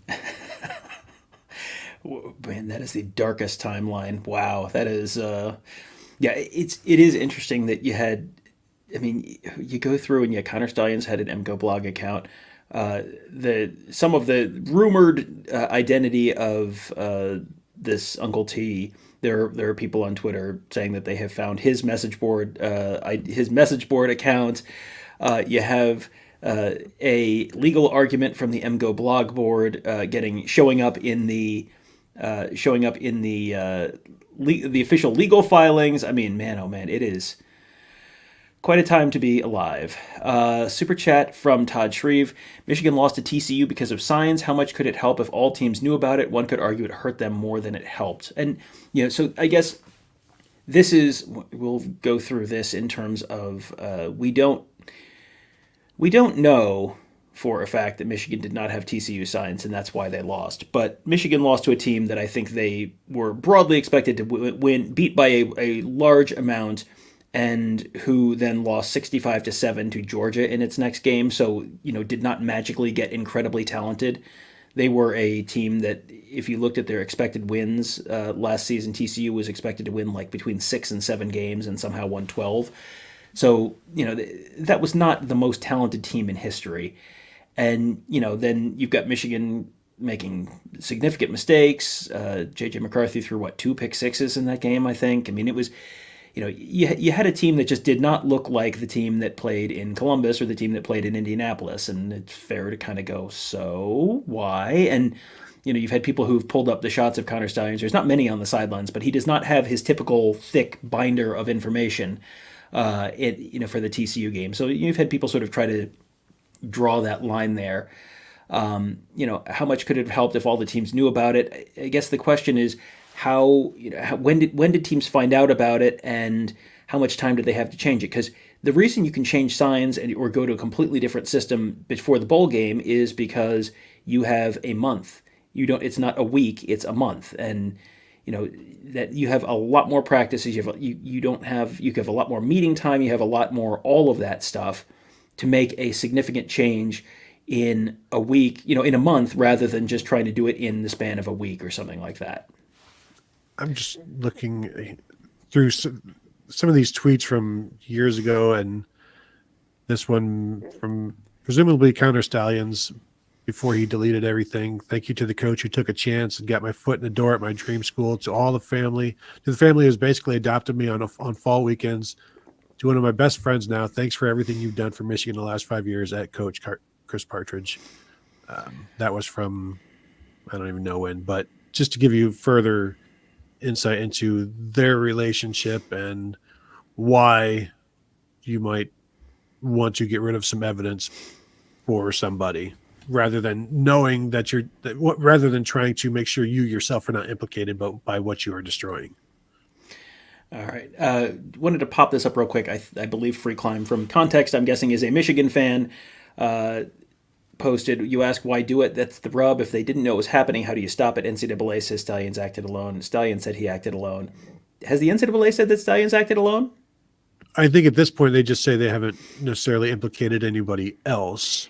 Yeah. So can I explain to everyone? Alone. Yeah, go ahead. Yeah. Can I explain to everyone how NCAA says Stallions acted alone, and NCAA says they do not currently have complete proof that Stallions did not act alone?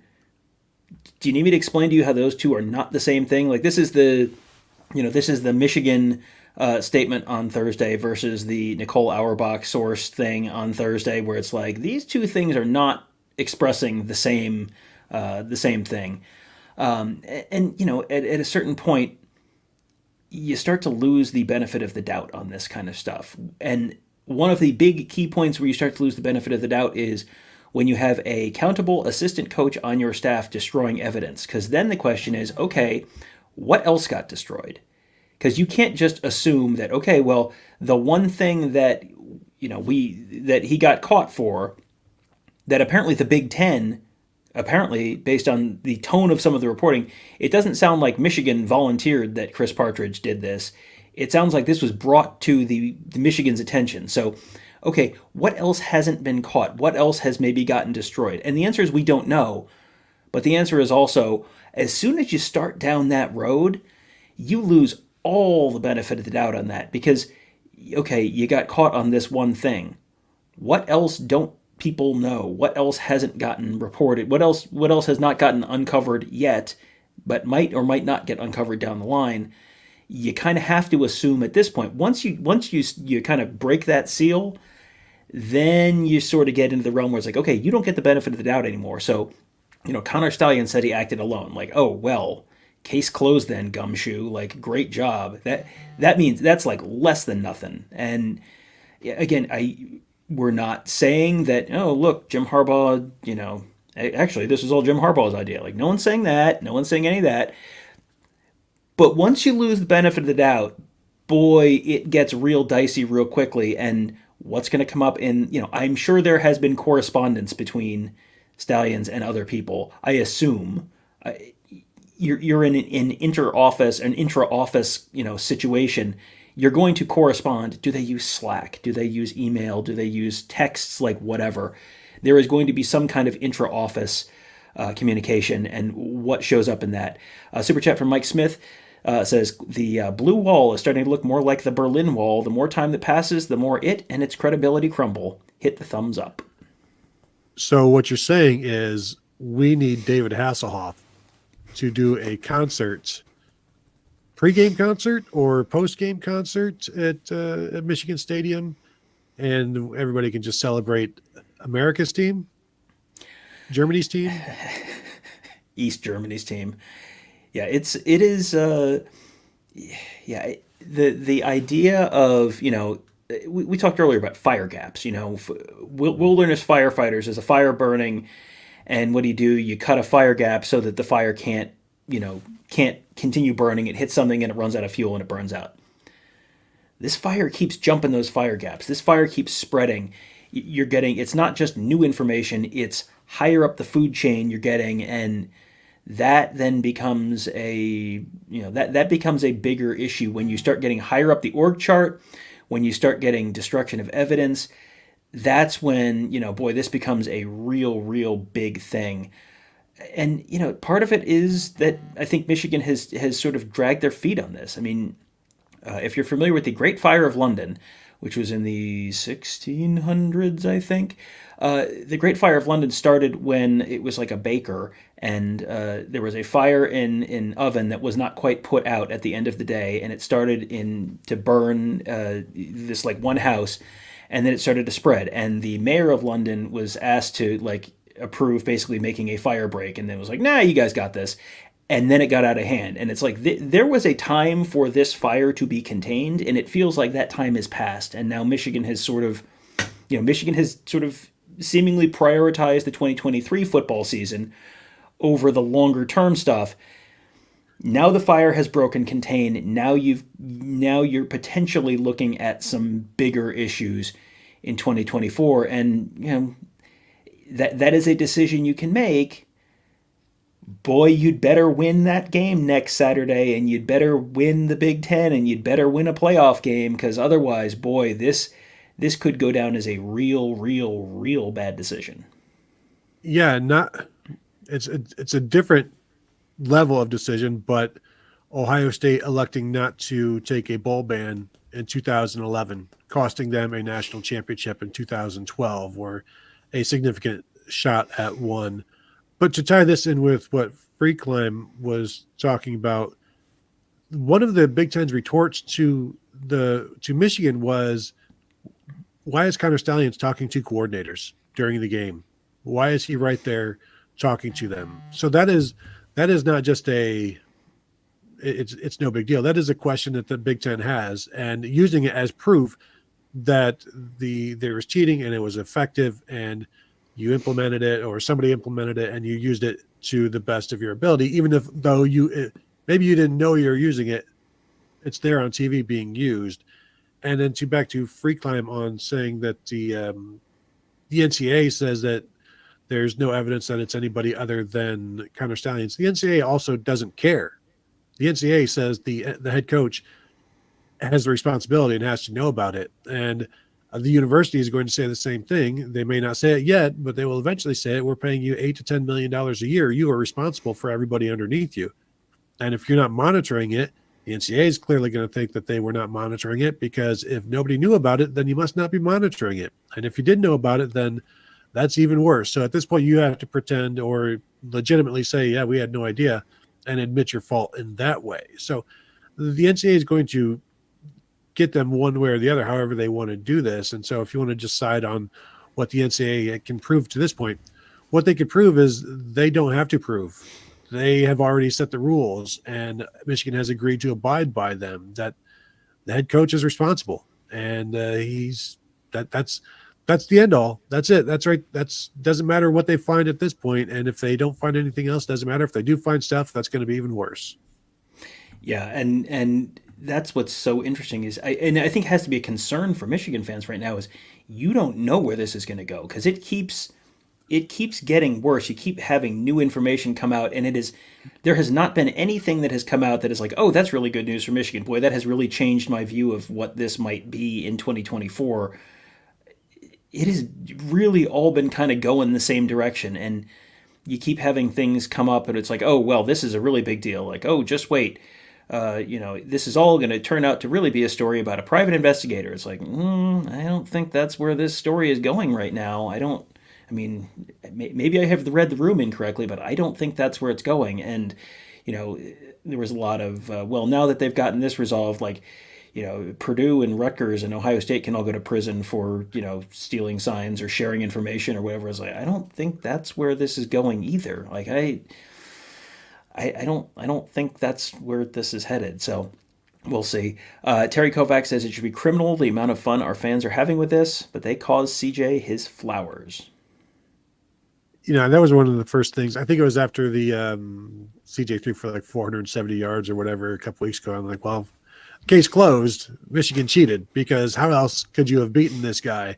Obviously, that's in jest in some senses, but yeah, that guy showing what he showed against Georgia, showing what he showed against many, many teams. Although I will say, not to talk about Ohio State here, I apologize for talking about Ohio State for a moment here. Kyle McCord in his last two Big Ten games has completed over 70% of his passes in each game. CJ Stroud didn't do that last year. He did it a couple of times, three or four times in 2022, or 2021 rather. Justin Fields did it a couple times. Dwayne Haskins did it a couple times, but JT Barrett never did it. So I'm going to throw Kyle McCord in there with those guys in terms of 70% completions in back-to-back games being a legitimate stat.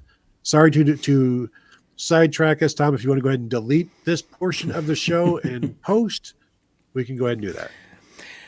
Here's an interesting question from Andrew. What happens to Ryan Day if he loses next week? Obviously, Michigan has max drama, to say the least, and it seemed like after last year, Day has max pressure. Now, I think the conversation around Ryan Day, to whatever degree, I think the conversation around Ryan Day changed quite a bit after the Peach Bowl last year, where, leaving that Michigan game last year, there were people, and I on the post-game show said, I don't know what this looks like a year from now in terms of, if he loses again, what does that look like? Well, that conversation changed quite a bit when they not just made the college football playoff, but then, should have won that game against Georgia. And, that's not me retconning that. That's what Kirby Smart said after the game. Like, Ohio State probably should have won that game. And you had a bunch of stuff go against them, and it took a missed field goal at the gun to actually lose that game. And then you look at, what happened to Georgia the next week. If Ohio State makes that field goal, if Marvin Harrison doesn't get hurt, if Ohio State almost certainly beats TCU the next week. I mean, almost certainly. You look at how TCU performed against Georgia, that was not a team that was ready to stand up to an Ohio State or Georgia level team on the football field. So, that changed that conversation. And honestly, the Connor Stallions thing, it just, looking back at the last two Michigan games, it was just always very befuddling, because it was like Ohio State looked so good and was so consistent, and then all of a sudden you get to Michigan and they can't do it. The offense bogs down. The defense can't get a crucial stop. They're giving up big plays, and it's just like, what is going on? And there was a meme going around that was a Scooby-Doo thing where it's they're pulling the mask off, and it's a John Cooper face, and then you pull the mask off and it's Ryan Day underneath the whole time. Like, and you had that as the narrative as boy, this guy just can't beat Michigan. And when you have three stated goals as a team, and that is beat Michigan, win the Big Ten, win the national championship, and you're going 0 for 3 in 2021 and 0 for 3 in 2022, that then, okay, how many more years can you go 0 for on your three stated goals before it becomes an issue in terms of your long-term employment? I think the Connor Stallions thing has provided some significant new information about some of the why behind that. And, I know everyone wants to tell me that this is a minimal advantage, and, oh, hey, did you see the NCAA's thing about okay, we've talked about that earlier, but, I look at, I'm going to pull up, I'm going to do reading your own tweets as, everyone's favorite thing. Boy, a lot of emergency podcast things in my feed. Here we go. In 2022, Michigan's defense was plus 18 in MGoBlog's rock, paper, scissors metric against Penn State, meaning their coaching staff was incredibly good at putting their defense in the right calls for what the opponent was doing. In 2023, Michigan's defense was a minus 7. So, does that mean that is solely Connor Stalions? Nothing else has changed. No, this is not. We're not running a scientific experiment. We do not have a control thing here. This is not. Everything is the same, and just we've changed this one variable. But boy, Tony, if the advanced video sign stealing provided a significant advantage, plus 18. I mean, they've been doing that for a long time. That's the thing that they've been tracking on that blog for, and this is a Michigan blog. They have been tracking that for a long, long, long time. And that's one of the highest numbers I've ever seen on that. And then a year later, all of a sudden you go from one of the biggest positive numbers you've ever seen to a negative number. That is not, Jim Harbaugh wasn't there. Jim Harbaugh is not a defensive coach. Jim Harbaugh has nothing to do with any of that stuff. So if the Connor Stallions thing was an enormous, enormous advantage in a game like that, that's a lot like what that would look like to have a before and after that looks like that. That does not conclusively mean that that's what it was. But if it did, I was talking about this before this year's Penn State game as a, hey, keep an eye on this because I'm going to be real interested to see what the after looks like in this. And then I got exactly the result I would have expected if the Connor Stallions thing was a big deal. If I remember off the top of my head, Michigan was a plus 12 against Ohio State in rock, paper, scissors last year on defense. I'm going to be real interested to see what that looks like next Saturday in Ann Arbor. Yeah, it changed from rock, paper, scissors to rock, paper, stallions. And then now it's back to rock, paper, scissors. And we'll see how it goes. And to further answer the question from Andrew, if what does Ryan Day do if he loses? I mean, you can't fault a guy for losing once to Michigan. It's just one game. That would be his first loss, clearly, because, again, the other two at this point shrouded in doubt and mystery. But as I've said for the past, since that game, that when the question was, what happens if they lose next year in 2023? Well, then they lose. What happens to Ryan Day? He'll continue to coach. He will leave of his own accord. He won't be fired for losing to Michigan. And as I said many times, no coach has been fired for losing to Michigan. No Ohio State coach has been fired for losing to Michigan. John Cooper would have stuck around if he hadn't lost his program. That was 99 and 2000 were not good scenes around Columbus. And that was only 2 years after their last victory over Michigan. And so, Ohio State can lose this year. Ryan Day is going to be fine. The story that comes from that is you're either Michigan and their fans and the program as a whole will be able to say, see, we didn't need to steal signs. And if Ohio State wins, you've just wiped out the last 2 years of losses. And that's one of the crazy, interesting things that will come from this game, either validation from one side or the other. And in terms of who needs it more, I don't know that necessarily anybody needs it more than the other because there is a ton riding on this for Michigan, even though it won't matter once the NCAA gets through with them, I think. And a lot of the damage is already done in terms of the label that Michigan is now wearing. So a win in this game would maybe shake some of that off. But this news isn't going away with a win over Ohio State. You've still got an entire offseason where this will continue to drip out, and it may go dormant for a couple of months. Then it's like, well, the NCAA is handing in their notice of allegations, and then that starts to clock up again. And so a win over Ohio State would be a sweet respite, I think, for Michigan. A win for Ohio State in this game would be proof that, and whether this is true or not, proof that the last 2 years don't count and that this is how it always should have been. And I know there will be some Ohio State fans who have been anti-Ryan Day get back on board, at least for one game. I think you've seen some of that already with folks kind of going, oh, okay. And if they go up there and just get absolutely run over, then sure, I think the narrative is going to be what the narrative is. This is a better Michigan team than you've seen either of the last 2 years. Michigan is, I haven't looked at the spread recently, and it may have moved in the last week with gestures vaguely towards the rest of the stuff we've been talking about. But this is a Michigan team that last I saw was favored by a touchdown or something like that over Ohio State, and so Michigan should win this game. Michigan is expected to win this game. So if Michigan wins this game, then it means Michigan has a better football team than Ohio State this year. If Michigan, as a favorite, doesn't win this game after beating Ohio State by 3 touchdowns the last couple of years, as several people in our comments have mentioned over the last 24 months or so, that would raise some interesting questions, wouldn't it? And at what point is this worth it? Is making this the hill you're going to die on? At what point is this worth it for Michigan? Do they have to they've beaten Ohio State. They've won the Big Ten. They've gotten to the college football playoff. Like, I don't know that moves the needle anymore. Like, do they have to get to the national championship game to make this a fight that was worth fighting, or do they have to win the national championship to make this a fight that was worth fighting? And if they don't, here's an interesting question. So they lose to Ohio State next week, hypothetically. Do they self-impose a bowl ban at that point?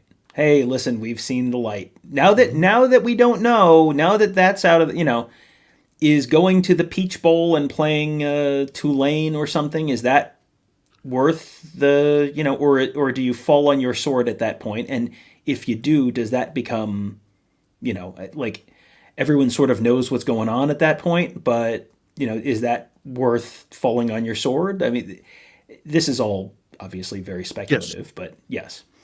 Yeah. I will say, as of like a week or so ago, it was Michigan -5.5, and that's what it still is right now at FanDuel. Okay. We have not talked about the reported identity of Uncle T, but RC says it's Tachman on MGO and a booster for Michigan. So that's, yes, we have seen that as well. That's, we don't have, I have not seen that reported anywhere actually official. So Wolf 58 says, I think ultimately everyone in the chain will be gone, coaches, AD, and president, not because of the scandal, but because of how the scandal has been handled. That's an interesting point. And there have been people who didn't think Ward Manuel was going to be around long just because of the relationship that he has with Jim Harbaugh. And nobody thinks Jim Harbaugh is going to be around long. The most amazing thing is if Jim Harbaugh outlasts Ono and Ward Manuel, because he's been trying to leave every year for the last 3 or 4 years. And so if he were to stick around, Tom, I think that extension going to be signed any day now. They're just crossing some T's and dotting some I's. Boy, that extension, they're going to put it in front of him. Highest paid coach in America once they get all these haters out of the room, and so that they can finally get some elbow room to sign these papers. But it is going to be interesting to see how this all shakes out in terms of the way these people acted and how much they've disappointed the trustees, the regents, the people who don't necessarily have time for sports, and the Santa Ono leaning into the E. Gordon Gee type of thing. How much is that kind of ruffled people's feathers? I'm fascinated to see how the feelings all go there, because it doesn't feel like, even though they seem cohesive right now in terms of the head coach, the AD, and the president, I feel like a lot of that was for show, and now the reality is what we saw yesterday with we've resolved our issues with the Big Ten. Yeah, everyone's all together right until, the old Mike Tyson line, everyone's going to play until they get punched in the face. Well, Michigan got punched in the face this week, and especially on Thursday, apparently, with the Partridge thing sort of coming out, and then the Harbaugh temporary restraining order being withdrawn, and then Partridge being fired on Friday. I'm reminded of the 2011 Ohio State team, which was going to go out and they were going to shock the world and they were going to prove the haters wrong, and no one was more united than they were, and and then they lost one game and everything went to crap immediately. Like that, this feels like something that's going to be, this is going to go great. Everyone's going to be together, arm in arm, right until they lose a game, and then it's going to be a big problem. And and the question is just how bad does it go, how quickly, whenever that happens, because everyone loves a winner, and as soon as you're a loser, you can only point at the haters and say, they hate us because they ain't us, because we just win. Well, that's fine. As soon as you lose, then that stops being an argument. And I think fewer and fewer people are finding that argument persuasive at this point anyway. But interesting tweet from Peter Burns of ESPN. It's imperative Michigan AD Ward Manuel resign from the CFB playoff committee, selection committee immediately. You can't have a sitting athletic director of a team reprimanded by its own conference for unfair competition issues be a part of this process. Full stop. Must happen. Now, I mean, Peter Burns is SEC affiliated, safe to say. but I don't know that I necessarily disagree with that. I mean, you have to replace him with another Big Ten AD, I guess, but that's this kind of goes into that last thing where everything associated with Michigan is kind of tarnished right now because of this, and that's not just gonna go. That doesn't just buff out. Like that's gonna take a toll, which is why I do wonder how far up the axe could fall up that food chain when this is all said and done. Well, and when we did our first Tuesday night show, we do a show for those of you tuning in. We do a show every Tuesday night with the college football playoff rankings reveal, and we do a live reaction. We talk about it. I jump onto the teleconference with Boo Corrigan, the chair of the committee, and then I come back to the show and tell Tom and Kevin what was said. One of the questions in that first session, and this was after the Michigan thing, the Connor Stallions thing had broken, was, are you concerned about having Ward Manuel as part of your committee and having it tainting your reputation as a committee? Which was a question that completely out of left field. And no, there was no concern about being tainted by Ward Manuel and the Michigan cheating thing. But this is the thought process. These are the questions that are now being directed at Michigan in terms of the taint. And go ahead and isolate that if you want. But there are questions like that, and so there will continue to be questions like that, and there will continue to be a stain and a pox, if you will, on all of this. Free Climb says here, the NCAA has declined investigations when presented with evidence of same allegations, citing the reasons as the matter was considered trivial. That is not true.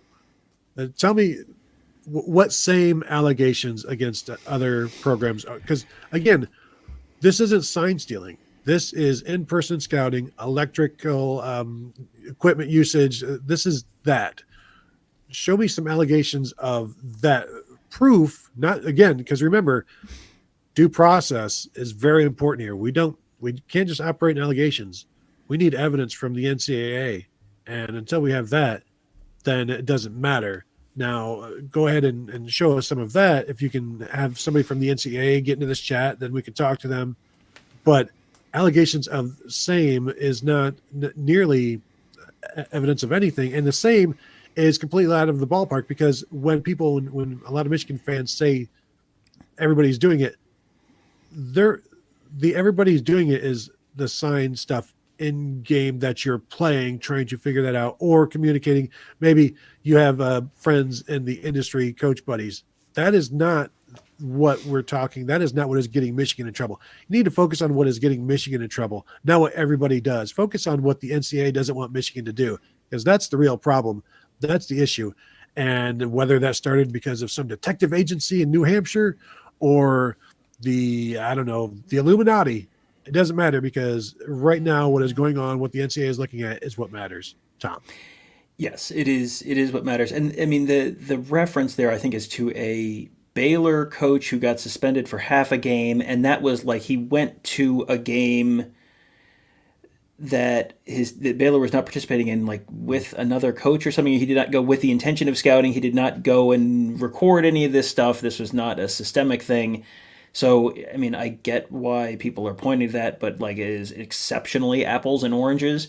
And, it's one of those things that has sort of like taken hold in, the minds of Michigan fans. And it's like, well, but this thing, and it just gets repeated ad nauseum over and over and over again. And it's like, well, that's not really the same thing. It's like, well, but I want it to be. Like, well, it's not the same thing. It's, if you can point to in-person scouting involving electronics in a really systemic way and all that kind of stuff, great. I'm all for hearing it. But there's that. There's, well, Ohio State shared something with someone, Rutgers or Purdue or whatever the specifics on that were.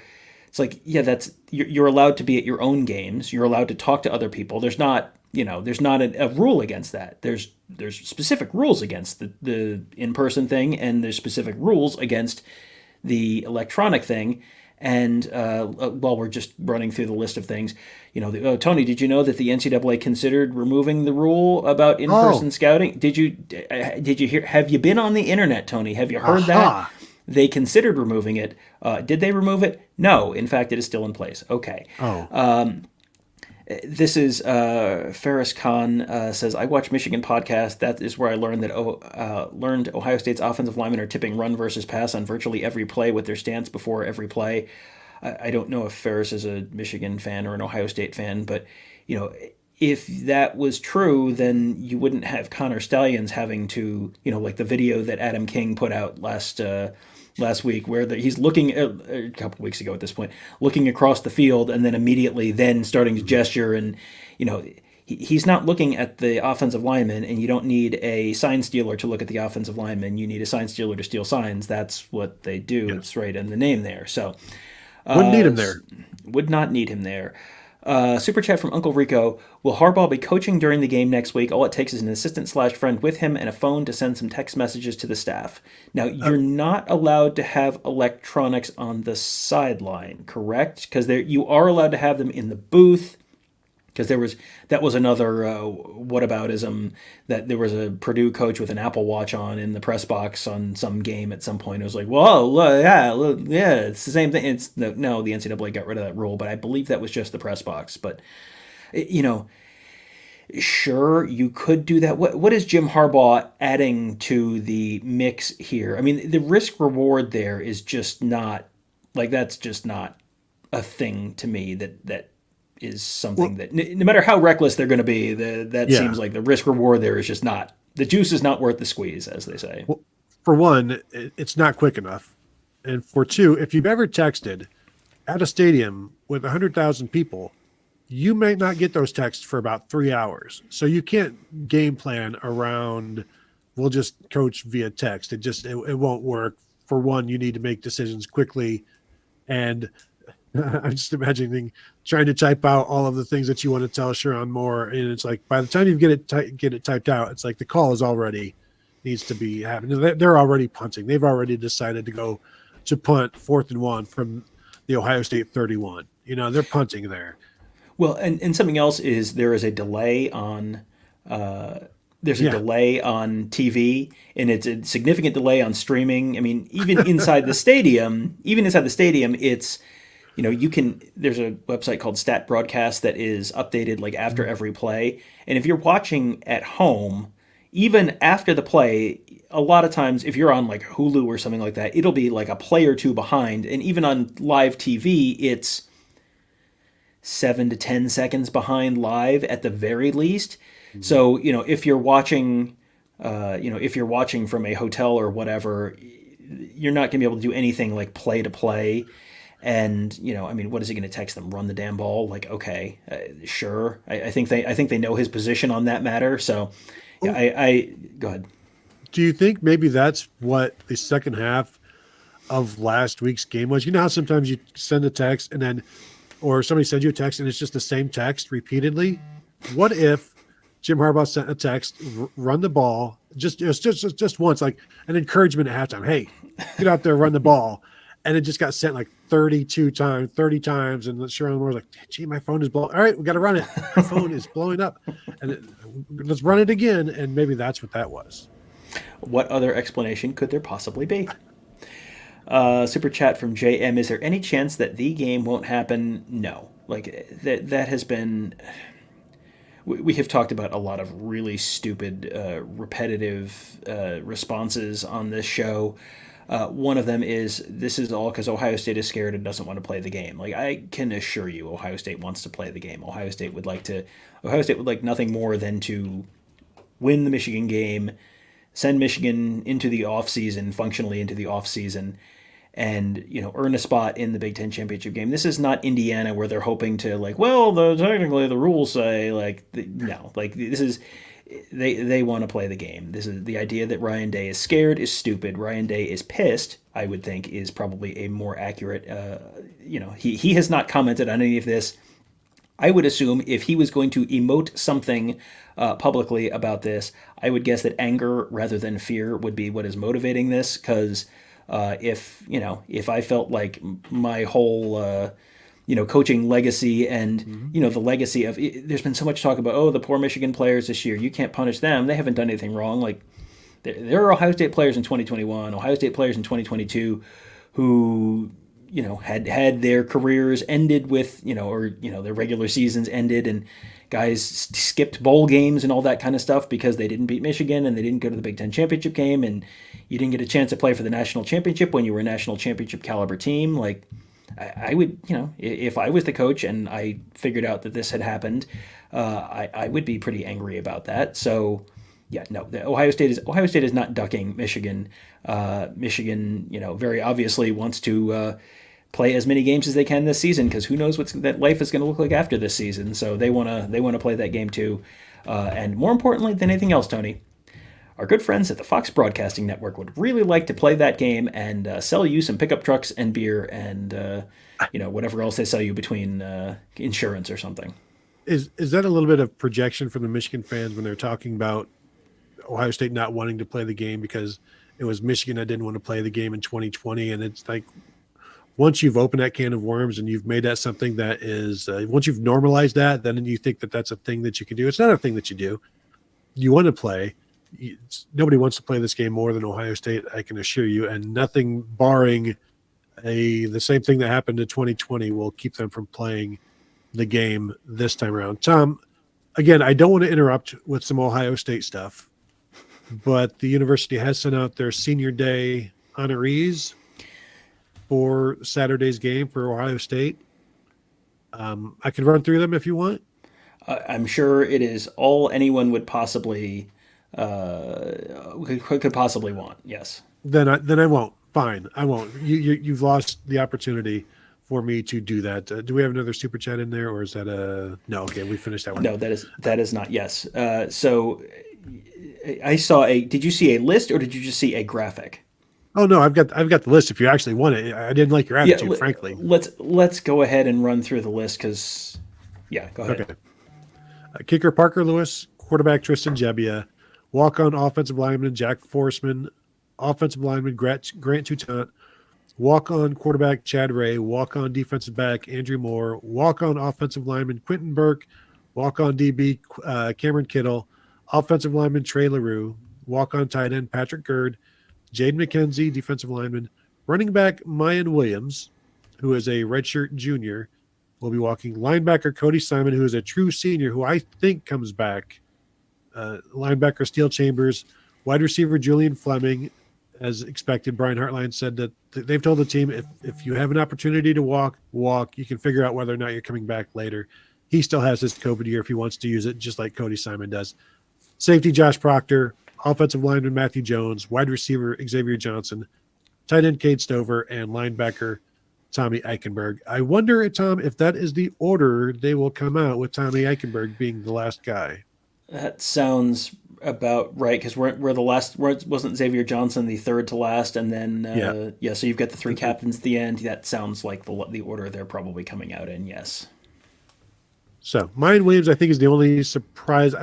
I like I said, I expect Cody Simon to come back and be the starting middle linebacker next year using that COVID red shirt.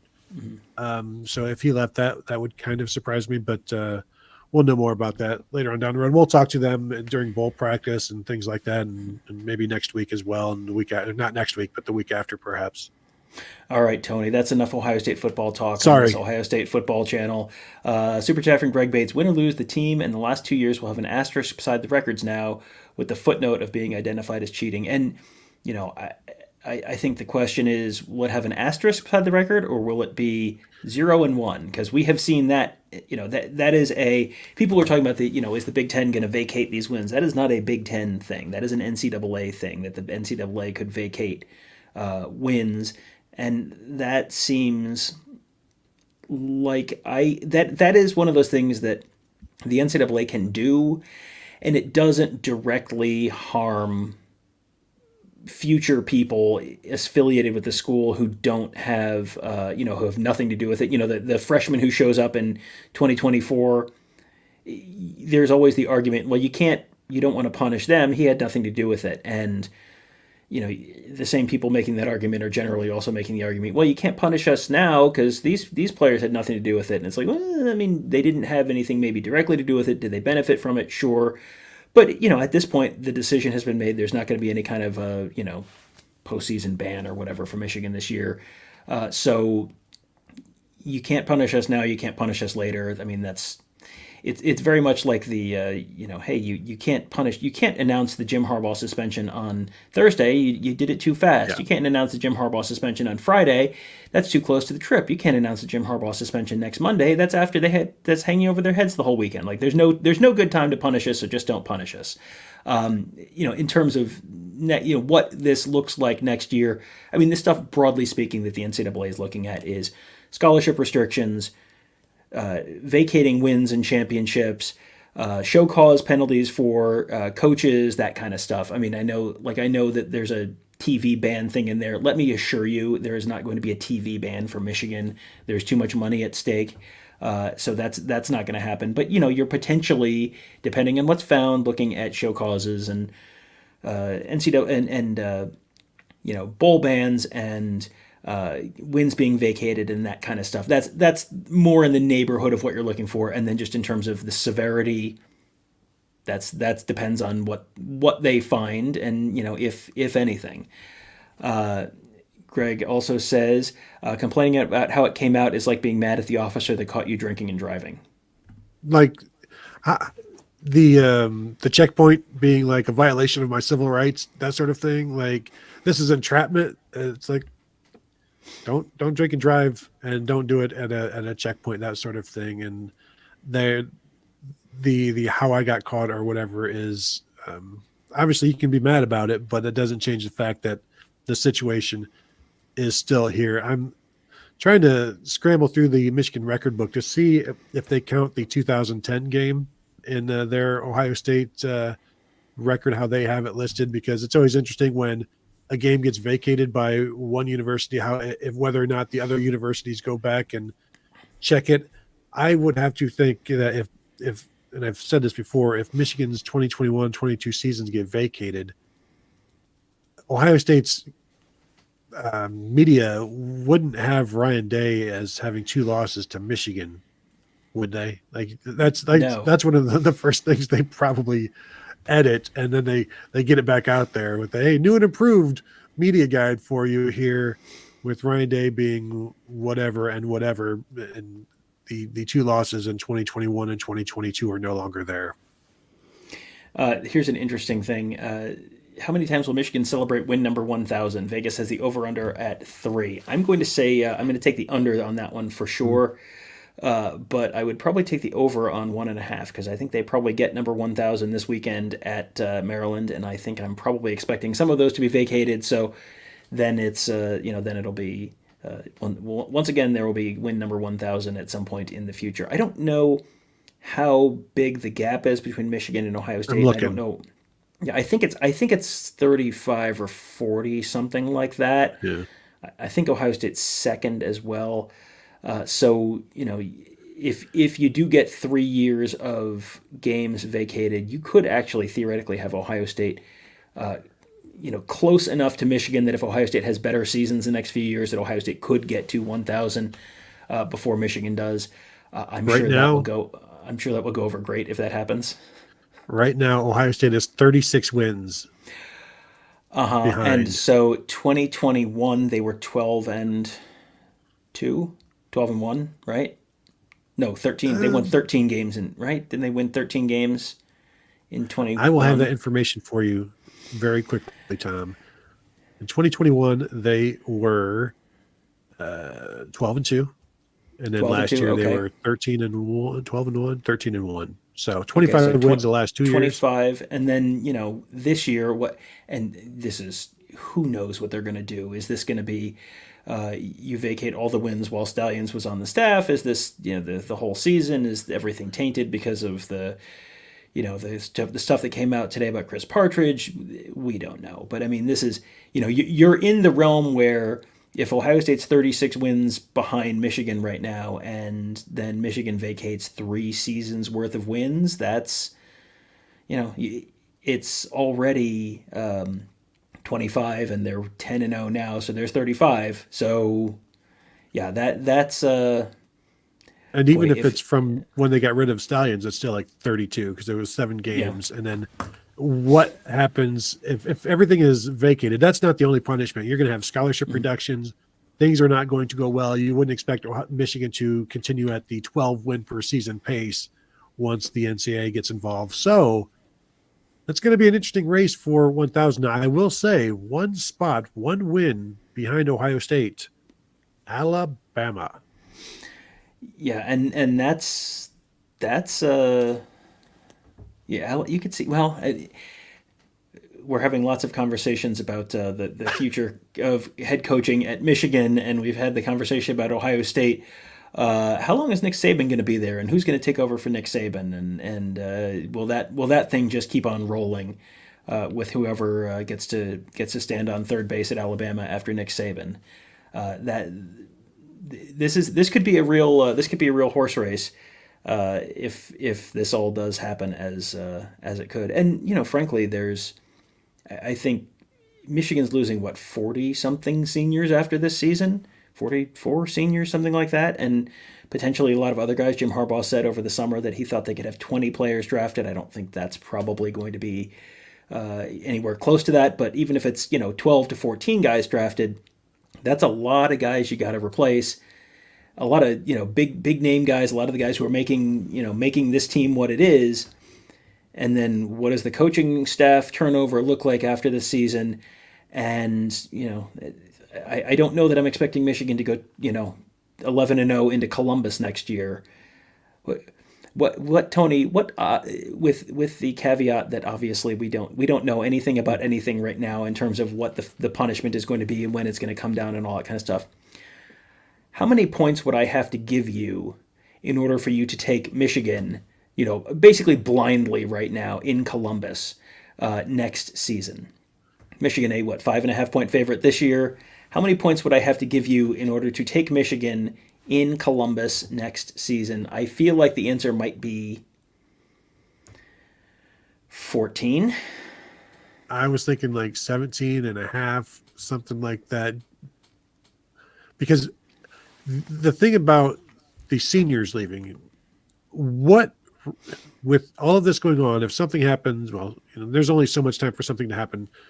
But the juniors who were leaning towards coming back, or the COVID seniors leaning towards coming back, are you sure you want to come back to what might be a hellstorm of NCAA issues? And this might just be like, you know what, I'm out of here too. So it may not just be the seniors. And that 20 number included the juniors, a lot of the talented juniors that would leave. So that including like a Donovan Edwards as well, who has not played to that potential at this point this season. But if you see the storm clouds gathering around, are you like, well, I'm going to go find shelter in the draft. I'm going to go find shelter in the portal. This could be a very different Michigan team than the one we see now. Now, could J.J. McCarthy stay and it still looks quite a bit like the Michigan offense that we've seen?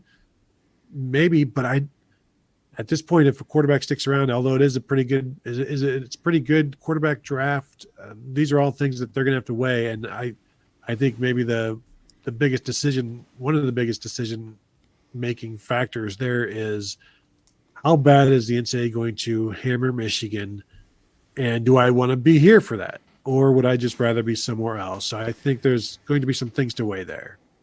Yeah, it's again we're 7 steps ahead of the process right now, but if you have penalties come down that are substantial, that are going to have a significant impact on the on-field product for Michigan next year, it is a lot easier to leave now than it used to be. And when your team got hammered by the NCAA, it was generally not super difficult to leave, and even in the before times, and now it has only gotten easier. This is so speculative that it's almost not worth having the conversation. But it's you may be a little bit of a year zero kind of situation next year if you lose all of these guys, and if you have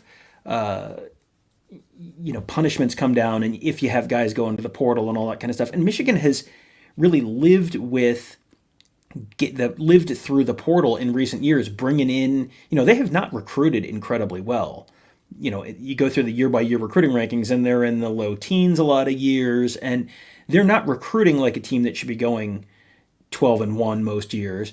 And how much of that do you want to chalk up to Connor Stallions over the last couple of years, and how much do you want to chalk up to they've portaled really well? I mean, like Oluwatimi last year, you got yourself a. Did he win the Remington Award last year? I think he did. He was at least a finalist.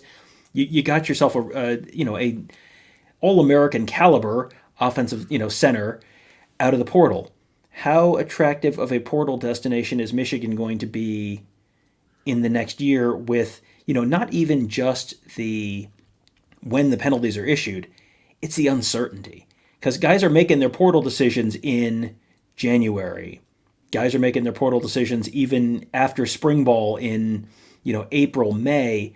There is no guarantee this is resolved by that point. And, I think you go back over the, during the Tatgate thing at Ohio State, you saw, Ohio State recruiting didn't really pick back up until Urban Meyer walked in the door. And I don't think, there's a long way to go between now and whoever coaches Michigan, whoever's the next head coach at Michigan after Jim Harbaugh and when that all happens. But I don't think Urban Meyer is walking through that door.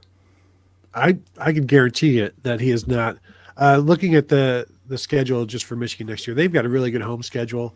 So this would be a terrible thing for the fans to have an awesome home schedule of Texas, USC, Michigan State, and Oregon, and then have a team that is scattered to the wind and putting some pieces together to try to battle those squads. Here's an interesting point in terms of portal. If you wanted to bring someone in, Dante Moore, the quarterback from UCLA, the 5-star, he's a Detroit native. Went out to UCLA. Has UCLA fired Chip Kelly, or is that just widely reported that UCLA? Okay, yeah, not yet is doing a lot of lifting there. Based on how it sounds. And there's also speculation Moore is leaving regardless. So just because he's been in and out of the lineup, and that was always seemed like an NIL decision, and getting an NIL decision to be in the same place for 2 years in a row depends on how they were treated by the staff, the NIL people, whether they're maximizing their value. But Michigan has had opportunities to land guys from the area, be it Michigan, Ohio, Indiana, and they've not done it very well. And they're on the verge of losing Bryce Underwood, the number 1 quarterback in the 2025 class. They already took a commitment from a 2025 guy because it looked like things weren't going well for them. I've had people tell me that the vibe in terms of what they were telling quarterbacks was kind of not great. So that kind of rubbed some people the wrong way. And there have been a number of quarterbacks in the area, and they've even in state, and they've been whiffing. So they need to stop that. Maybe the next head coach, Tom, can. Not only have they been whiffing on in-state quarterbacks, they have been whiffing on grandsons of literally legendary Michigan head coaches. C.J. Carr, grandson of Lloyd Carr, is going to Notre Dame. That's not great. This is a report, and sorry, we have been talking on the internet for quite a while, so there's probably a lot of stuff that has come out that I am just furiously scrolling through Twitter and text to just see what's going on that we've missed. This is from Richard Johnson at Sports Illustrated. Richard Johnson and Michael Rosenberg. Richard Johnson, who talked earlier, has been pretty well sourced on the Michigan side of things. Michael Rosenberg, actually Ann Arbor-based, I believe, reporter. He used to write for the Detroit News. I don't think it was the Freep. Maybe it was the Freep. Either way, one of the Detroit papers. Now writes for Sports Illustrated. Earlier this week, during settlement negotiations, Michigan officials believed they could strike a deal with the Big Ten to reduce Jim Harbaugh's suspension from 3 games to 2, allowing Harbaugh to coach his undefeated Michigan team's regular season finale against Ohio State. 2 people familiar with that settlement talks tell Sports Illustrated. Then Michigan learned of new information, and the school agreed to drop its legal challenge and accept his 3-game suspension, a person aware of the situation says. The new information did not directly implicate Harbaugh, and in its statement after the surprise settlement announcement, the Big Ten reiterated it has no evidence that Harbaugh was involved or aware of staffer Connor Stalions' illegal sign-stealing scheme, but it did lead to Michigan firing linebackers coach Chris Partridge, according to a person aware of the situation. Partridge is a longtime friend of Stalions. The full scope of what the NCAA shared with the Big Ten is not known. That's where I'm going to pick it up with, this is why it's important to understand where sourcing is coming from. That's what's coming from the Michigan side of things. This is from the Dan Wetzel, Ross Dellinger article on Yahoo. Multiple sources said that Partridge is not alleged at this time of knowing about the advanced scouting by Stallions, but acted after the fact to cover up evidence. So that's the Big Ten side saying, and here's why. I don't know for a fact that that they have a source directly at the Big Ten, but their reporting has generally been from the non-Michigan side of things. So if it is a Big Ten and Michigan negotiation, and the Michigan side thing, the Michigan side reporters don't have that information, and the non-Michigan side reporters do, well, there's only two people in the room, or two parties in the room, so I can take a relatively good guess at where that information came from. There was this sentiment, this rumor, this thing being floated a day or two ago that this would be reduced to 2 games so that Jim Harbaugh could be on the sidelines, and that Ryan Day was in favor of it. Like, he was pushing for this to happen, and that never made any sense. That, like, why even involve Ohio State in any of this? But that was information, rumors floating from the Michigan side of things. And it's so much of this gets tossed out there.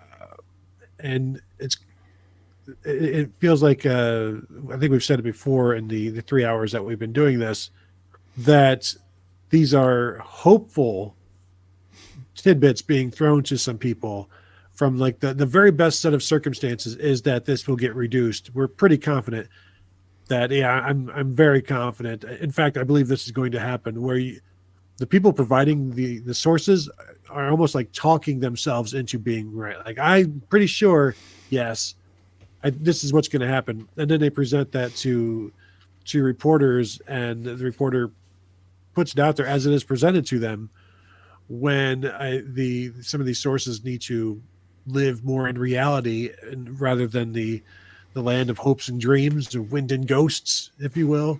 And because we've seen so much information put out there from the people who are so hopeful, and it's all been bunk and debunked and continues to be such.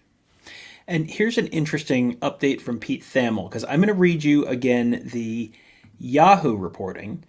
The Yahoo reporting says that Chris Partridge was fired when he acted quote, after the fact to cover up evidence. Now, the report from Pete Thamel, per an ESPN source, this is the specific language Michigan used to explain Chris Partridge's firing. Quote, as we discussed today, the university has received evidence that you have failed to abide by the university directive not to discuss an ongoing NCAA investigation with anyone associated with the Michigan football program or others, and as a result has determined that you have failed to satisfactorily perform your duties. So that's an interesting twist there, because the initial reporting that it was acted after the fact to cover up evidence versus talked to people about an ongoing NCAA investigation with anyone associated with the Michigan football program or others.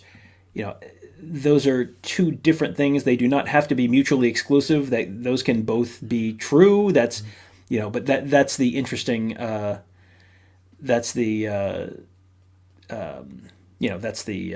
at least the current reporting on that. And, Pete Thamel, let's do a little media criminology here.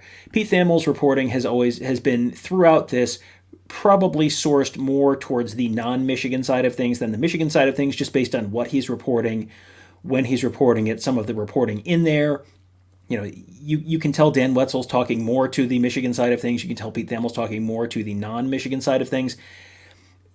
What he says is per an ESPN source. So this is not necessarily something that was necessarily given directly to him. That may have been given to someone else affiliated with ESPN, who is not viewed as an enemy of the state by folks in Ann Arbor right now. So just this is just one of these things. Let's do a little media class right now. Uncle Rico super chat. Hearing from a trustworthy source that Parker Fleming may be implicated with Connor Stalions' operation, praying it's not true and he has to be let go. Parker Fleming, of course, the popular college football stats account at StatsOWar. Yeah, I can't imagine he would be implicated in that, but you No know, you way. never know. Never know. No, Tom, I have nothing else on that. I'm not going to touch on that one. Yeah. Thank you. I'm trying to, as you're reading one thing, I'm looking at another thing, and I'm missing everything you're reading, and then I'm trying to catch back up. It's like I'm back in like art history 152 or something, and I'm stuff is happening as I'm following the lecture and reading, and this is, I think, is there a chance that we're done, or is there still yet a Friday night, Friday 5 p.m. news dump? Yeah, I was just looking at the clock hitting 2 hours and 30 minutes and thinking, boy, this feels like we've been talking about this for a while. Oh, turns out we have. Yes. So we will.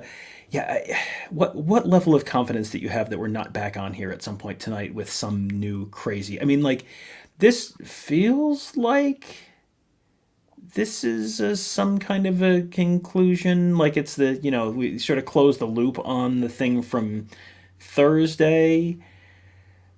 But yesterday I would have said like, well, there was other stuff sort of floating. There was other smoke in terms of like, hey, Michigan assistants may be involved, kind of thing, coming from the Michigan side. There was, what is Pete Thamel doing, kind of stuff coming from the non-Michigan side.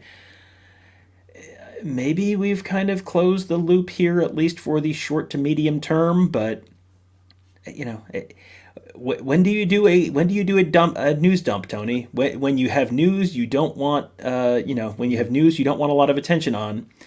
Friday 5 p.m. Well, it's 2:41 on the East Coast right now, so Yeah. I'm thinking can we call it here just so that we're not still on when it gets dumped, and then we're like, oh, now we've got to go another 3 hours, and it's gonna be like a 12-hour live stream. Can we call it now? And can I finally go my lunch that was interrupted because of this whole Michigan thing? yeah, I think we can probably wrap right now. But before we do, let's hit on a couple quick things. First of all, if you are watching, hit the thumbs up button. That just helps us out. It will help other folks find our shows in the future. Make sure you are also subscribed to our channel, youtube.com/Buckeye Huddle. Hit that subscribe button. Hit that bell so that when we do have whatever our next crazy podcast thing is on no notice, you will get notified. If you want to follow us, you can follow, we work for BuckeyeHuddle.com. You can follow that at Buckeye Huddle. Tony is on Twitter at Tony Gerdeman. His name is at the bottom of the screen. I am at Tom Orr 4 because some jerk in New York has at Tom Orr and has not responded to. He hasn't used his account for years, but listen, that's not the point. It's fine. It's fine. I'm not mad. It's fine. Don't put in the newspaper that I got mad.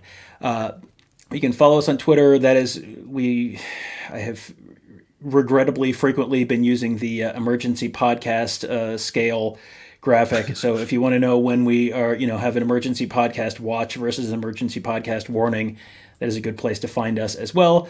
And if you are an Ohio State fan, if you're an anyone fan, but if you're an Ohio State fan and wants to hear us talk about things other than this every once in a while, or talk about this, you can do that at BuckeyeHuddle.com. Have a really fun community, a full team covering the program. Kevin and Tony and I cover the Buckeye program. Mark covers recruiting. We've got a whole team of X's and O's guys that make you a smarter football fan. Mickey and Justin and Ross and Devin, all at BuckeyeHuddle.com. So if you want to find us there, you can also talk to us on the Huddle Board presented by Jeff Ruby's Columbus, a fantastic steakhouse named one of the top 50 steakhouses in the nation by Food Network. JeffRubies.com/Columbus. And you can find us on the Huddle Board, talk to us there. And, hey, there's a, if you like hearing us talk about this Michigan thing, there are about, pushing 7,000 posts in the thread on this whole thing, and more every day. I have not looked in 2.5 hours, so I assume, I don't know, maybe it's 12,000 now. I don't know. Some stuff has been going on. So, okay, I think that's it, Tony. I think I have said all of the words. Thank you. And I saw a mention of the bold predictions. We did drop a bold prediction show on Thursday, so you can find that. It's a real live show with real live feelings, angst and anger about Ohio State and Minnesota, who they play this week. If you no, Dave, okay, stay alive, you cowards. we have done a 3-hour show after like one of the bowl games, maybe before the Georgia game, after the Georgia game, somewhere in Miami or something. The day after, perhaps. I But think this is a Friday. that was after the Rose Bowl. We were in the hotel at the LAX, and it was like, well, we got nothing better to do, and did like a 3-hour live show. So yeah, I have a feeling, Tony, we may have additional content coming for the good people next week, in which we will be talking about Michigan, but possibly in a slightly different context, at least some of the time. Some of the time, I feel like Ferris Bueller at this point. Go home. There's nothing there's nothing left at this point. So, thank you all very much for tuning in. We do appreciate that. Thank you for the thumbs up. Thank you for all of that, the chats, the regular chats, super chats. Thank you for being cordial at all times. And we will talk to you guys later.